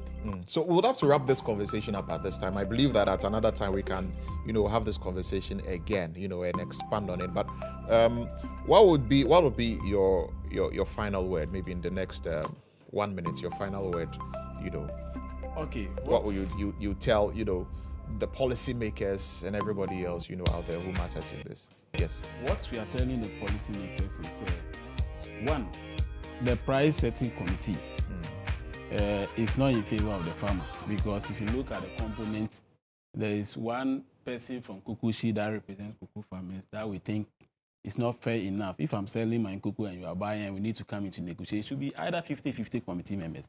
So farmers 50%, and maybe the buyers 50%. Then we sit down to negotiate that. But if you have a committee of 9 or 10 from Ministry of Finance, Cocoa Board, and other places, then you have one farmer sitting. What do you think the farmer can be able to say in favor of farmers? Yes, so we should have enough representation. Okay. What about you? Your final word. Quick one. The issue of surface mining is we shouldn't take it lightly. It's very serious. So I will plead with our traditional authorities, our MPs, the government, every stakeholder. We should come on board and take this issue serious and fight it serious. Wouldn't that by the next few years to come, Ghana might not be in even the 6th position as the highest producer of cocoa. We might be around the 10th position because we are losing it to Galamsey. And cocoa farmers should also begin to mobilize. We should come together. We should be well represented. Our voice should be heard everywhere, so that people will begin to acknowledge where we are coming from, than we sitting on our communities feeling comfortable, deliberating issues on the community where people don't hear. So as we've gotten this platform, I think it should be nationwide. It shouldn't be just a few people. Okay, all right. Thank you very much for joining us. This is GH Today here on GHOne Television. My next guest in the studio is the Honorable Member of Parliament for the Boko Central Constituency. He is also a private legal practitioner. The Honorable Mahama Ayariga is in the studio, and we are very happy to have him here in the studio this morning. After a long while, always happy to have you.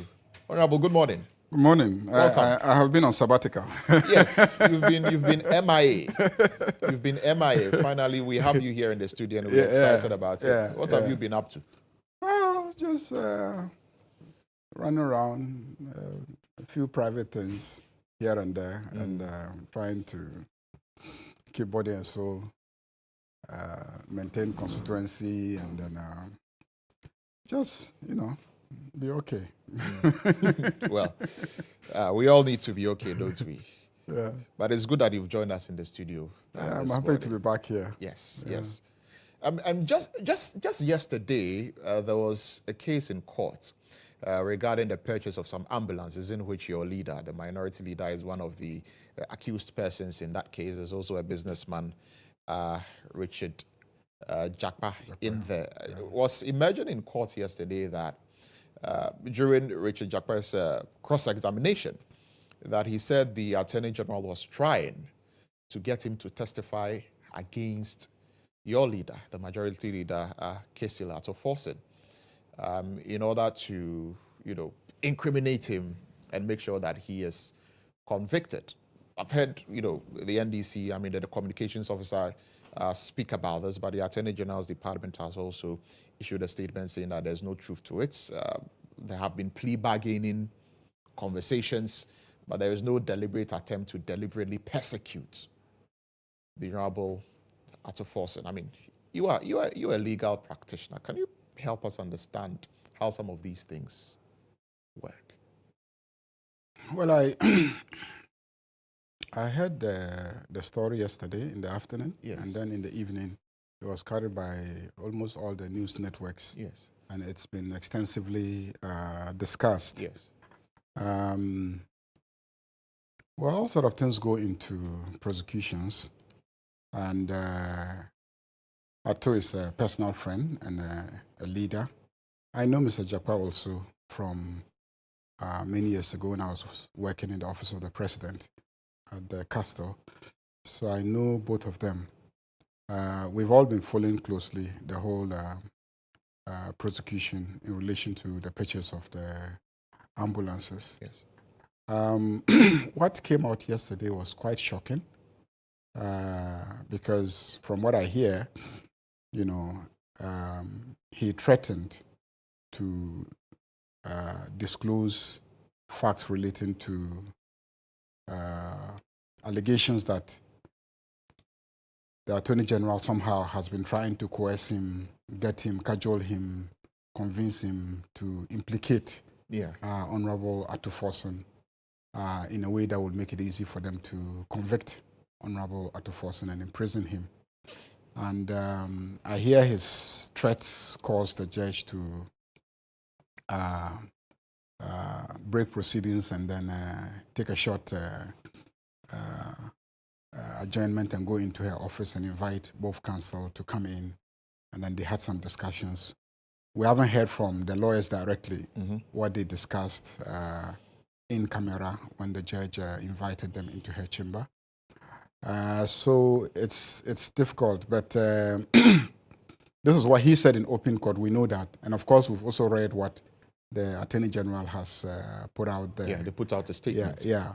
So we are at the stage where we've all become interested.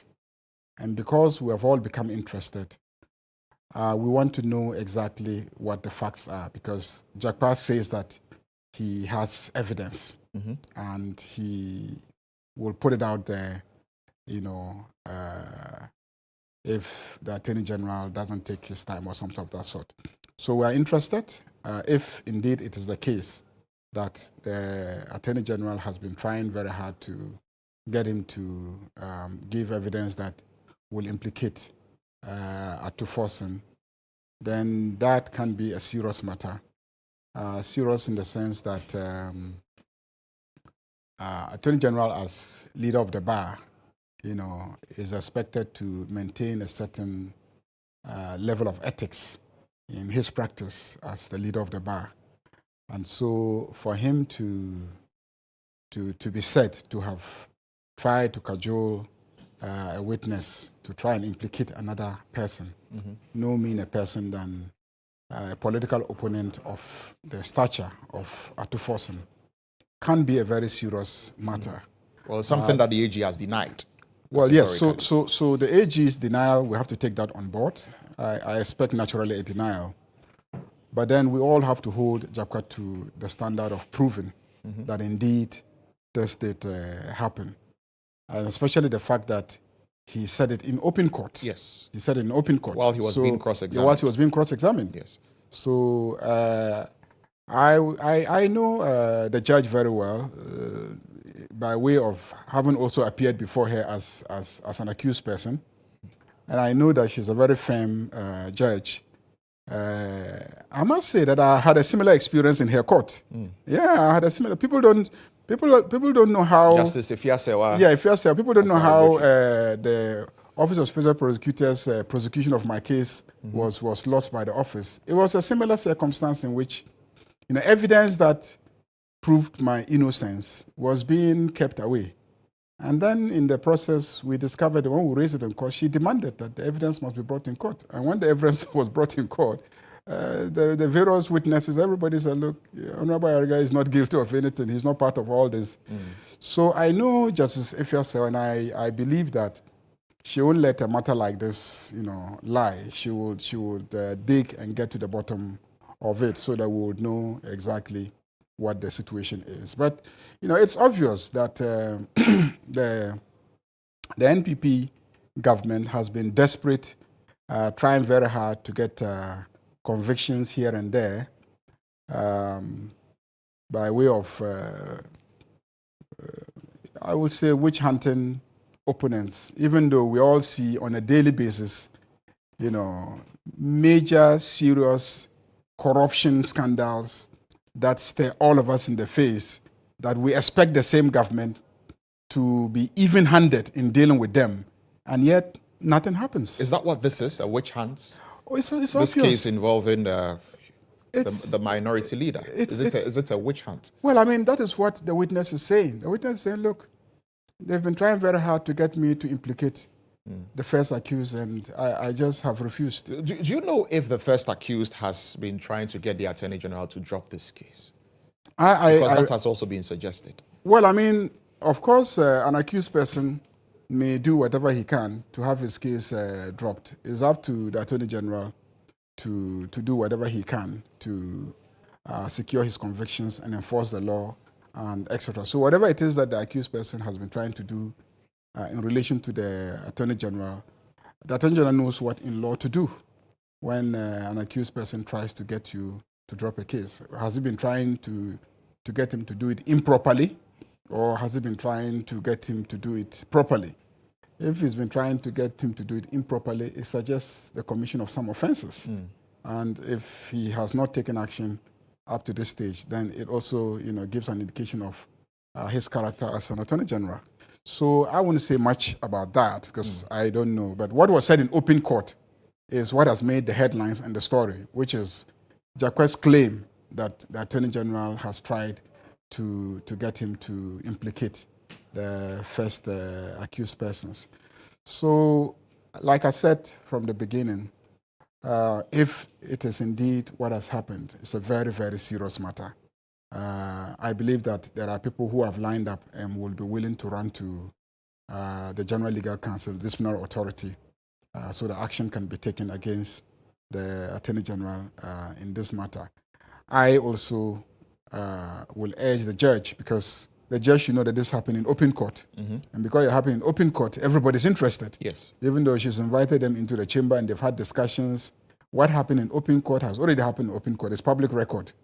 And once the third accused has given that testimony in open court, the public is interested, and we expect her to inquire into that, to compel evidence to be brought to establish that, and then we can move on. Well, recently the KPMG's audit on SML and GRA, the deal that they entered into, has been made public by the president. There was an earlier RTI request which the presidency had, denied, but it has been made public. And it's appearing that it's emerging that the deal needed parliamentary approval, since it was for multiple years. When you look at it, is this something that actually needed to come to the lawmaking chamber for there to be some sort of ratification, some sort of approval before the deal was entered into? Well, I mean, this whole thing, SML thing, is such a very serious matter. And I think that it is one test case of how, as a country, we should deal with very clear cases of corruption, graft in public office, abuse of office, concealment of crimes, and etc. For a very long time, there's been a battle to get the president to release the report of, what's the name of the? KPMG. KPMG. Yes, the audit report of KPMG. Audit report. On this deal. The real question really is, why was the president holding on to the report? Well, he had earlier issued a white paper after the report was done. I mean, he issued a white paper, came out with some recommendations, highlighted relevant portions or portions that he felt were relevant, highlighted them and released them, that this is the action that is going to be taken. Now, what action was taken? What action was taken? He had announced that this action was going to be taken. We don't know if that action has been taken yet. But you see, when you read the report, it is obvious that the report reveals serious criminal offenses. It is obvious. Now, what people have failed to notice is that the report itself of KPMG is a very bad piece of work. Very, very bad piece of work. The report that the audits that yes, KPMG the audit conducted that they did. The is audit bad that work? they did. Yes. It's a very bad piece of work. You see, a matter that is legal and criminal in character, why would you focus so much on an ordinary audit? What KPMG hasn't answered is whether or not GRA has the legal mandate and right to engage in a revenue sharing arrangement with a private entity in relation to the collection of taxes. That's the major fundamental question that the report does not answer.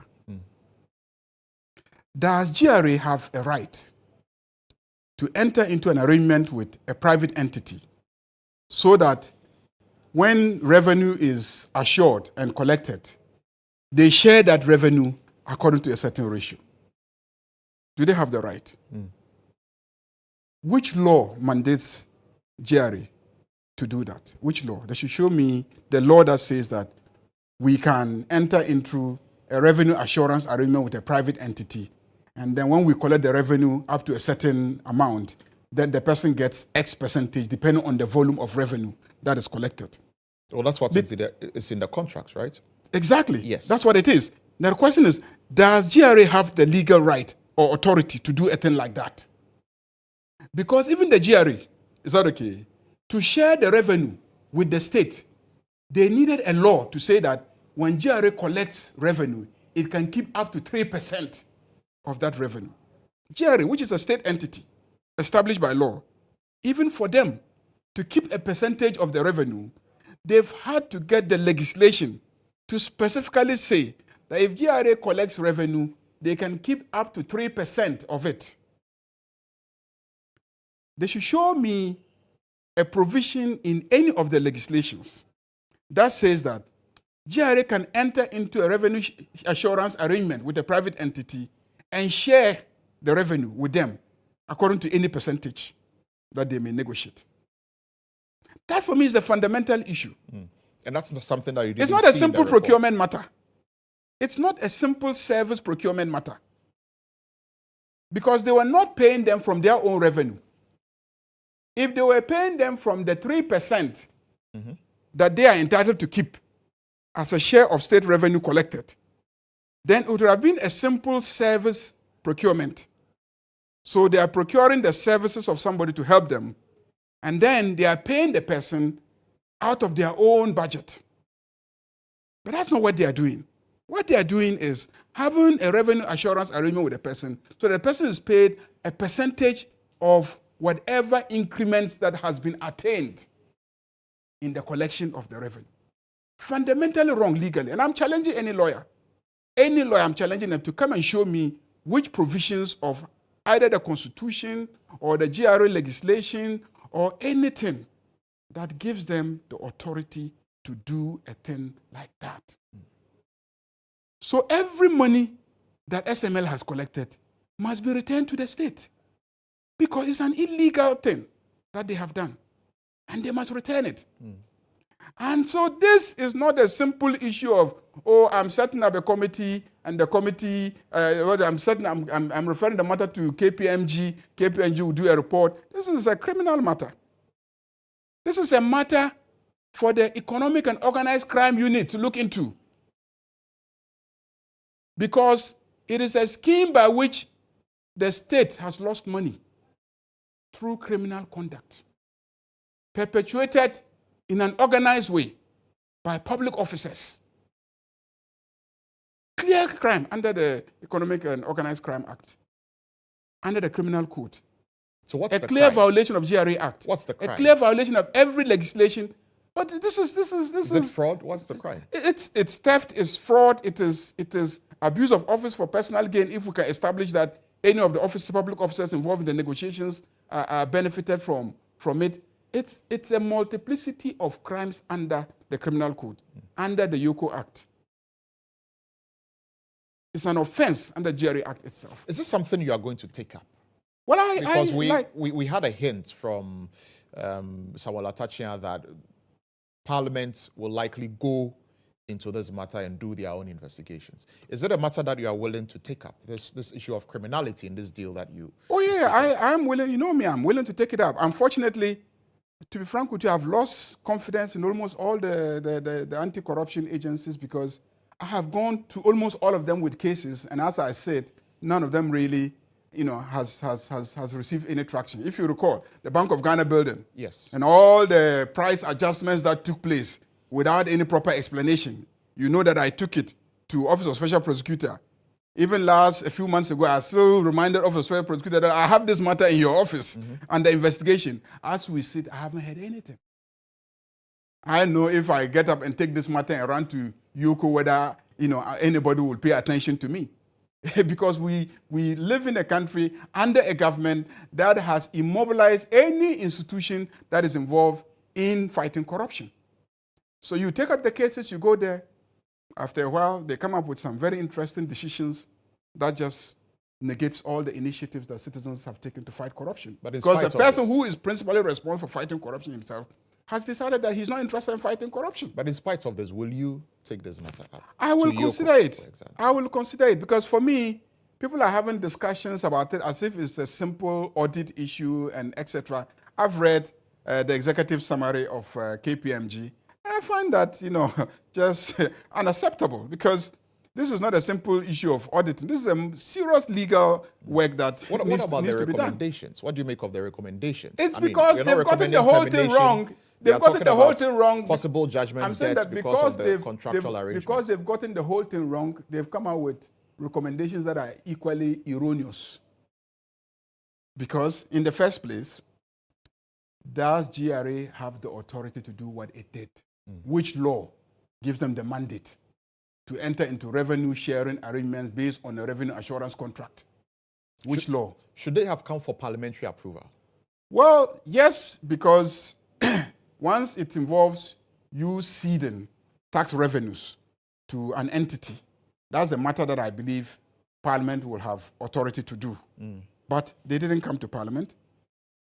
Whether it is a structured approval under Article 181 is a matter that I need to look into even closer. But I just feel that primarily there must be a legislation that gives GRA the power to do what it has done, to enter into revenue assurance arrangements. And I haven't seen any yet. I may be wrong. I mean, I'm not the most brilliant lawyer in town.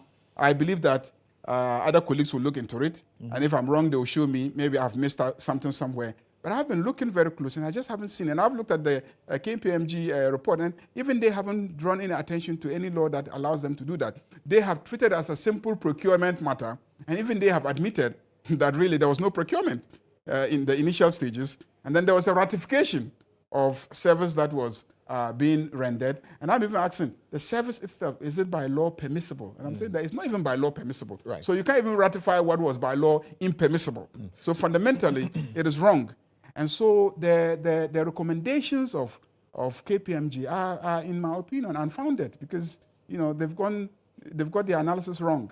It's not a simple procurement issue.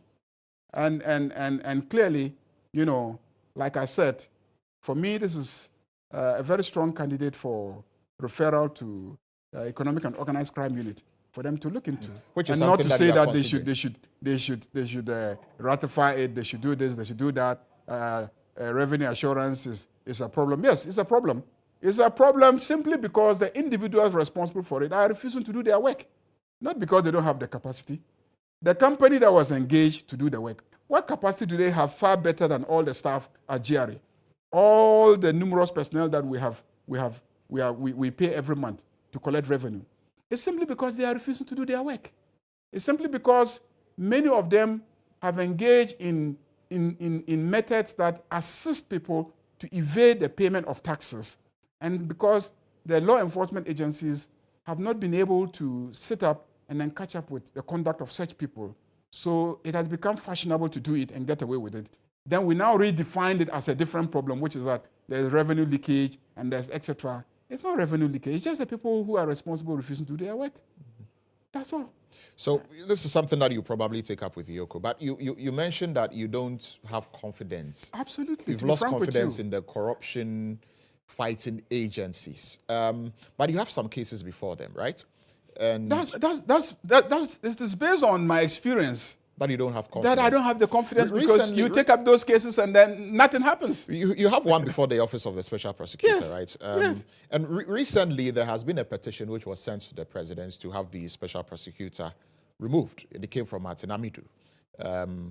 And he cites various reasons, disrespect to the judiciary, and a host of other things, reasons, procurement breaches in the procurement of some vehicles for the Office of the Special Prosecutor, among other things, which he believes is grounds for the removal of Kissie Jabing as Special Prosecutor. President has referred it to Chief Justice. Chief Justice has asked Kissie Jabing to respond. Is it in the right direction? Is it in good taste, this petition? Well, I mean, to be frank with you, anybody who takes a step to fight what that person perceives to be corruption, we must commend the person. Whether or not it is right should be determined by the final outcome of the process. If the process is fair and gives all parties the opportunity to have their case heard. So I'm not in a position to say, oh, Madamidu was wrong or right. Question really is he going through the process? Is the process, due? That's what we mean by due process. Is that okay? Mm-hmm. Is everybody getting his due in the process? So if everybody's getting his due in the process, he's brought a petition. President has referred it to the CJ. CJ has asked the special prosecutor to respond. Mm-hmm. Let's wait and hear the response of the special prosecutor. But can he be removed through this process, which has been triggered by Martin Amidu? Because there are some people who are arguing that the office is not a creation of the Constitution, so it cannot be treated as such, when it comes to removal of, a head of an institution like that. Well, the office is equated to that of, I think, a High Court judge, mm-hmm. or a Court of Appeal judge. And so once you do that, then I believe that it is in that respect that he's going through that whole process, analogous to the process for the removal of a person of that stature. So let's wait. One of the issues that, of course, we would expect Kissie Jabing to raise will be the process itself. Mm-hmm. If he thinks that the process is wrong, then it should be articulated by him that, look, the process is wrong. And if he says the process is wrong and therefore I will not respond, then it triggers another legal process for a determination by the courts whether or not the process for his removal mm-hmm. are consistent with the law establishing the office. But I would rather focus on the substance of the matter. Yes. Is it true that the claims that he's making, as for the issue of disrespect to the judiciary and etc., I don't know if that's the matter that should form the basis for removing somebody. I think that the real issues, in my opinion, will be the procurement matters. Yes. The real issues will be the recruitment matters and whether those recruitments are in accordance with the law establishing the office. The real issues, in my opinion, will be the management of the funds of the organization. And, the fact that you are a special prosecutor does not immunize you yourself, to being prosecuted. for acts that clearly are also alleged to be corrupt. And so I don't want to dismiss, or condemn the conduct of Mr. Martin Hamidou. But I will say that Kisi should be given the opportunity, as he is being given, to respond. And as a public office established to fight corruption, we are all very interested in who the office holder is and his conduct whilst he is in office. So I don't think that we should dismiss that. But I also, like I said, don't have confidence because, like I said, I've brought very serious matter, what I consider very serious matter, a matter over which tens of thousands of Ghanaians have marched in the streets. You saw it here, you know, complain about the conduct. And then people say, oh, but you know where to go. And we say, yes, we know where to go, which is the special prosecutor. And we've gone to the special prosecutor. And it's close to a year now. Nobody's saying anything. No response. You've had no response whatsoever from no the office response. of the special prosecutor on that matter. The only thing I heard from them was to invite me or to come to my office to take some more statements from me, whatever additional evidence and information I had, I've given them. They've not said anything since then. They've not said anything. And you know, anti-corruption agencies must build public confidence and just by robustness of their responses. And just to refresh the memory of viewers, for them Yes. to understand exactly the case that you are talking about, Yes. that you took to the office of the special prosecutor. Well, I mean, you recall that, I don't remember the exact figures, but you recall that the Bank of Ghana did procure the construction of a new office, block. Complex. Yes. And at the time that they sent in the request to the PPA, Public Procurement Authority, they had quoted a certain figure, which the PPA, declined and then asked them to come down because, in their opinion, they thought it was about $80-something million or so. In the end, they managed to award the same contract for over $110 million, if you recall. Yes. Then they later came and said there was a variation of the contract, and by the time we realized it had jumped to over 200 and something million dollars. And then they have made payments that suggest that by the time they actually finish this contract, we'll be paying more than $300 million. And so basically, I sent the matter to social prosecutor because I thought that was the best forum. And they haven't come back to tell them that it's not the best forum and they don't have jurisdiction in the matter. So they are still investigating. And I'm wondering why they will be investigating a matter like this for over 1 year, because really, I mean, the facts are straightforward. The evidence is documentary. And the actors are in town. They are not out of town. They are just here. They are not more than 400 or 500 meters away from the location of the special prosecutor. And yet, it's taken all these months and years and nobody's saying anything. I'm not hearing anything. Special prosecutor is not saying anything. Every day we see work going on at the construction site, and the governor of the central bank is going on business as usual, and that is it. That's the situation. So that's why I see the SML report. I see clearly that this is pure criminality. I don't have confidence in this government. I don't believe that they have any intention of fighting corruption, because it's obvious that they must have been part of it. They must have been part of it, to the extent that the president himself, even after getting to know the facts, was doing everything to shield the public from knowing the facts. Well, but he eventually released it, didn't he? Do you know the lobbying that went behind the president releasing? Do you know? I heard the general secretary of the NDC say something about the conditions under which those reports were made public. But why would the president be hiding a report like that? Why would he be so reluctant? Was he hiding it? But why was he so reluctant? Because he had already issued a white paper on it. When, as a president, you discover criminality to this extent, you are supposed to move fast. In fact, but for the fact that it is Ghana and the MPP, if it was in some jurisdiction like in the US or UK or other place, by now the Prime Minister would have been resigning for such a report like this. Do well by in a place like America, by this time, the president would be facing impeachment proceedings. But didn't the president do well by commissioning KPMG to do an audit into the GRA and SML contract? He didn't need an audit. He did. You know the style of this president. And eventually, you know the style of this president. He issued a white paper. Eventually, the report is out. How many cases of alleged corruption hasn't he rushed to establish some committee or body or that who will do a whitewash and come up with a watered-down version of the truth? And then, he will find a way of going around it. This is a clear case. Like I told you, KPMG missed the question. They asked the wrong questions, gave us the wrong answers, and then built on their wrong answers to give us the wrong recommendation. That's what happened. The key question is, does the GRA, by the law establishing them, or the existing revenue legislation, or even the Public Procurement Act, because, you know, like I said, a revenue assurance arrangement by which you give somebody a share of public revenue is completely different from a service. Right. So, and I'm saying that if it was strictly a service, okay, it would have been structured in such a way that they would have been paid from the 3% directly. Coffers, yes. And that's something that you believe is criminality. Exactly. So you don't believe the president has done well. You talk that he could have been impeached.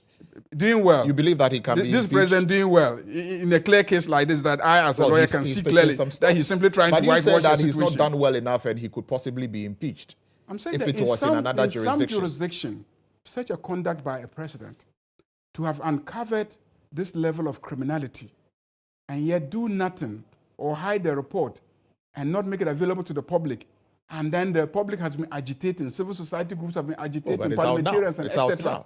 And I'm saying that when the report came out and we now discovered that there was criminality and you were sitting on it, then that is the moment when you, as the president, should have been held accountable. What can Parliament do about this? I earlier talked about Honorable Samuel Atachia saying possibly Parliament would look into this GRASML deal. What can Parliament do about it? Well, I want to be very, very honest, to be frank with you, that I have my doubts about what this Parliament can do about anything. Why? You know me, I like to be very, very frank and very, very honest. Is that okay? Yeah.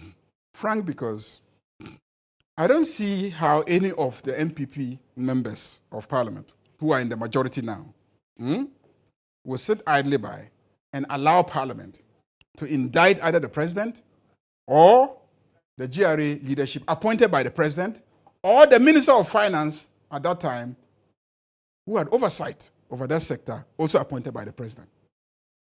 I have my doubts. I don't have confidence. Today, there is a row going around about the issue of recruitment into the security agencies. If you recall, at the beginning of the life of this Parliament, I was the first to raise that issue during the vetting of Mr. Ambrose Derry as Minister of Interior. Yes. Where I alleged that over the years, they've been engaged in unfair recruitment practices, if you recall. Yes. I raised it during the vetting of the Minister for Defense. I mean, Defense. Defense as well. And even during the Minister for National Security. I raised all these issues. In fact, they were my key concerns during the vetting. I was on the Appointments Committee.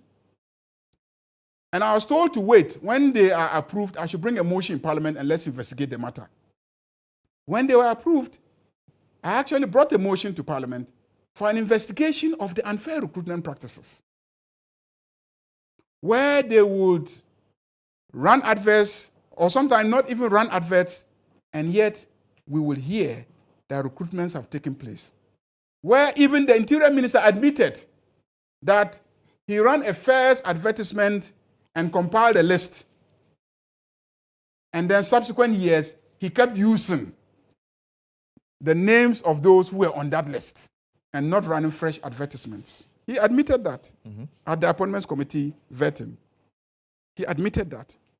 And then we were able to point to him a particular recruit who had just finished SS and could not have been part of the previous recruitment exercise because the person was not qualified at that time.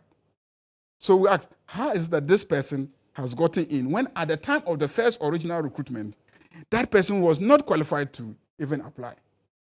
So clearly, there's something fishy going on. You are not basing your recruitment on the initial list that you say you refer to the Council of State, and the Council of State advised that you must continue using those names until you exhaust that list. But they are saying it's the same backlog that has been there that is being cleared. I mean, recently it's been said that it's the same, there's been a backlog and the backlog is being cleared. I'm saying that it is a similar story. It's a similar story we were told 4 years ago that we were able to establish clearly was a wrong story.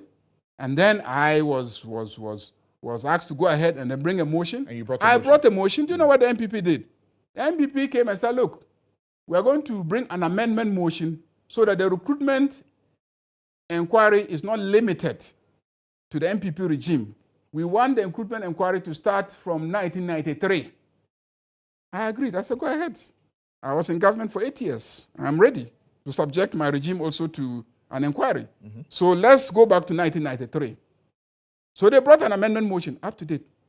Nothing happened in that house. But have you inquired why? Why, after they brought the amendment motion? That's why I'm saying that. You know, I mean, that's why I'm being very frank. You're an MP. Look, why hasn't it gone? My colleagues know me. I am very, very frank in these matters, and I don't really care what you think. The truth of the matter is that you ask whether Parliament can do something about it. And I'm saying that this Parliament, as presently constituted, in my opinion, hasn't been able to do similar things in which I have been involved. I have my doubts if they'll be able to do anything on this SML thing. And for me, there are fundamental issues, because there are issues that touch on the integrity of our very democracy itself. That even institutions as crucial to the functioning of a healthy democracy, such as our Parliament, is seen failing when it matters most. And so the more that these things happen, the more that public confidence in the democracy is lost. And I have been cautioned several times by elderly people that the way that we are going about the democracy, one early morning, we will all wake up and be told that it doesn't exist. And surprisingly, that day, people will be happy that it doesn't exist any longer. And so we should be careful. As a member of the ECOWAS Parliament, yes, who has gone around the sub-region and have seen military coups in country after country and have tried to understand the underlying causes, it is the very behavior that we are putting up in this country. I was telling somebody the other day that I was personally sitting in Mali the day that the Malian coup, which brought in this military junta, took place.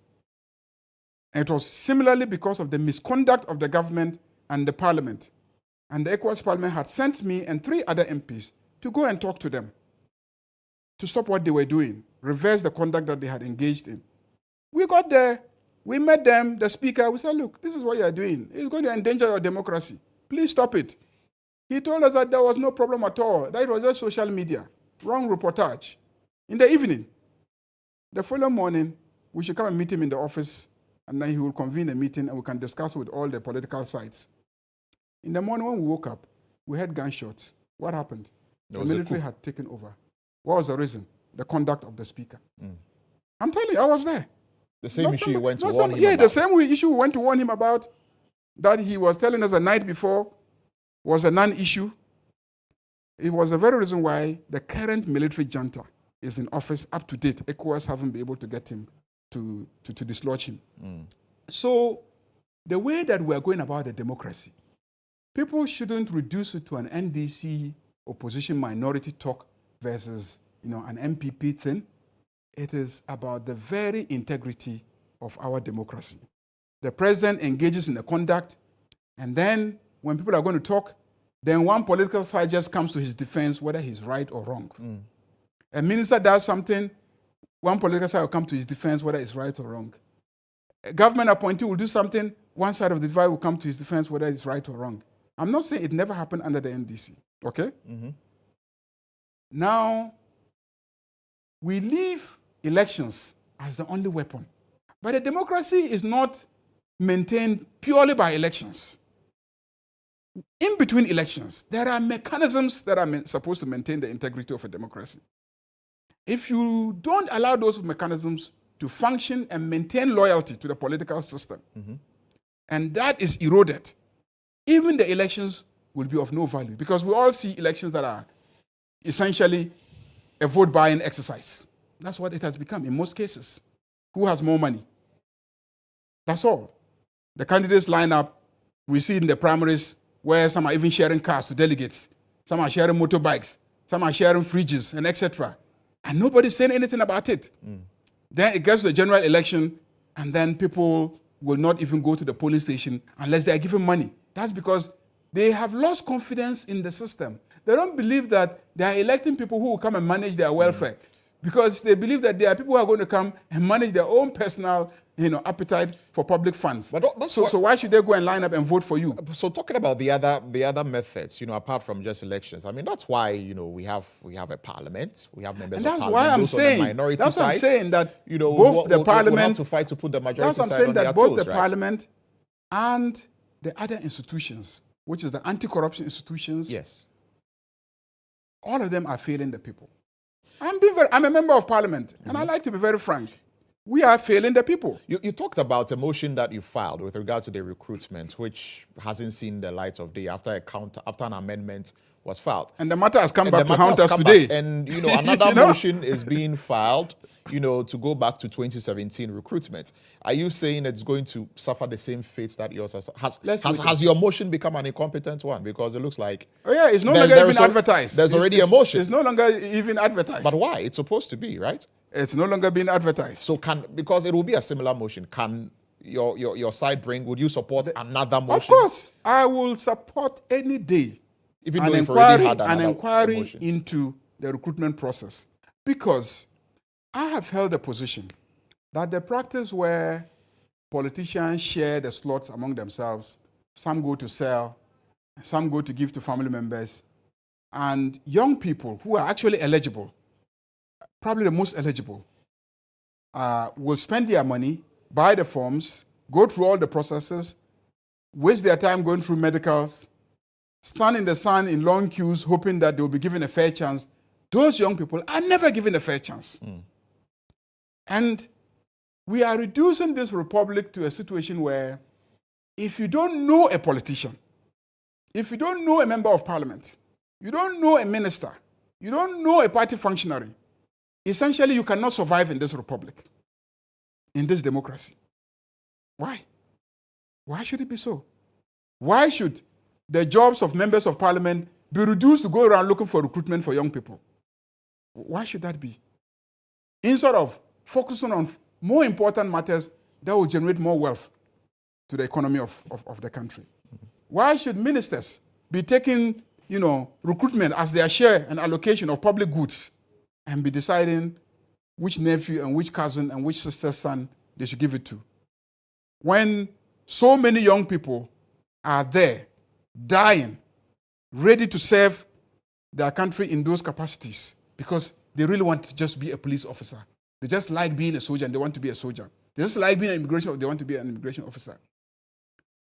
That's why those institutions, you see how they function.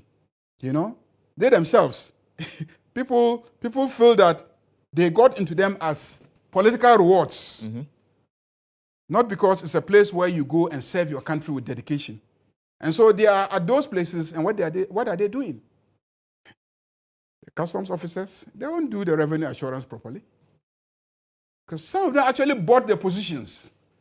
Some of the people that were given those opportunities and slots went and sold them and took the money as political reward. Ask the young people, they'll tell you. I mean, a young man told me of a harrowing experience of how he was recruited. I was shocked. You hear all sorts of stories. You have to pay money to be recruited. You have to pay money to be recruited. I mean, constituents have approached me, so they want assistance to get. I said, look, how am I going to assist you to get recruited? It doesn't lie in my power as a member of what to just take you and go and say that. Your colleague and then the next day, he says, well, my son got it. He's passing out next week. How did he go? Oh, I paid money.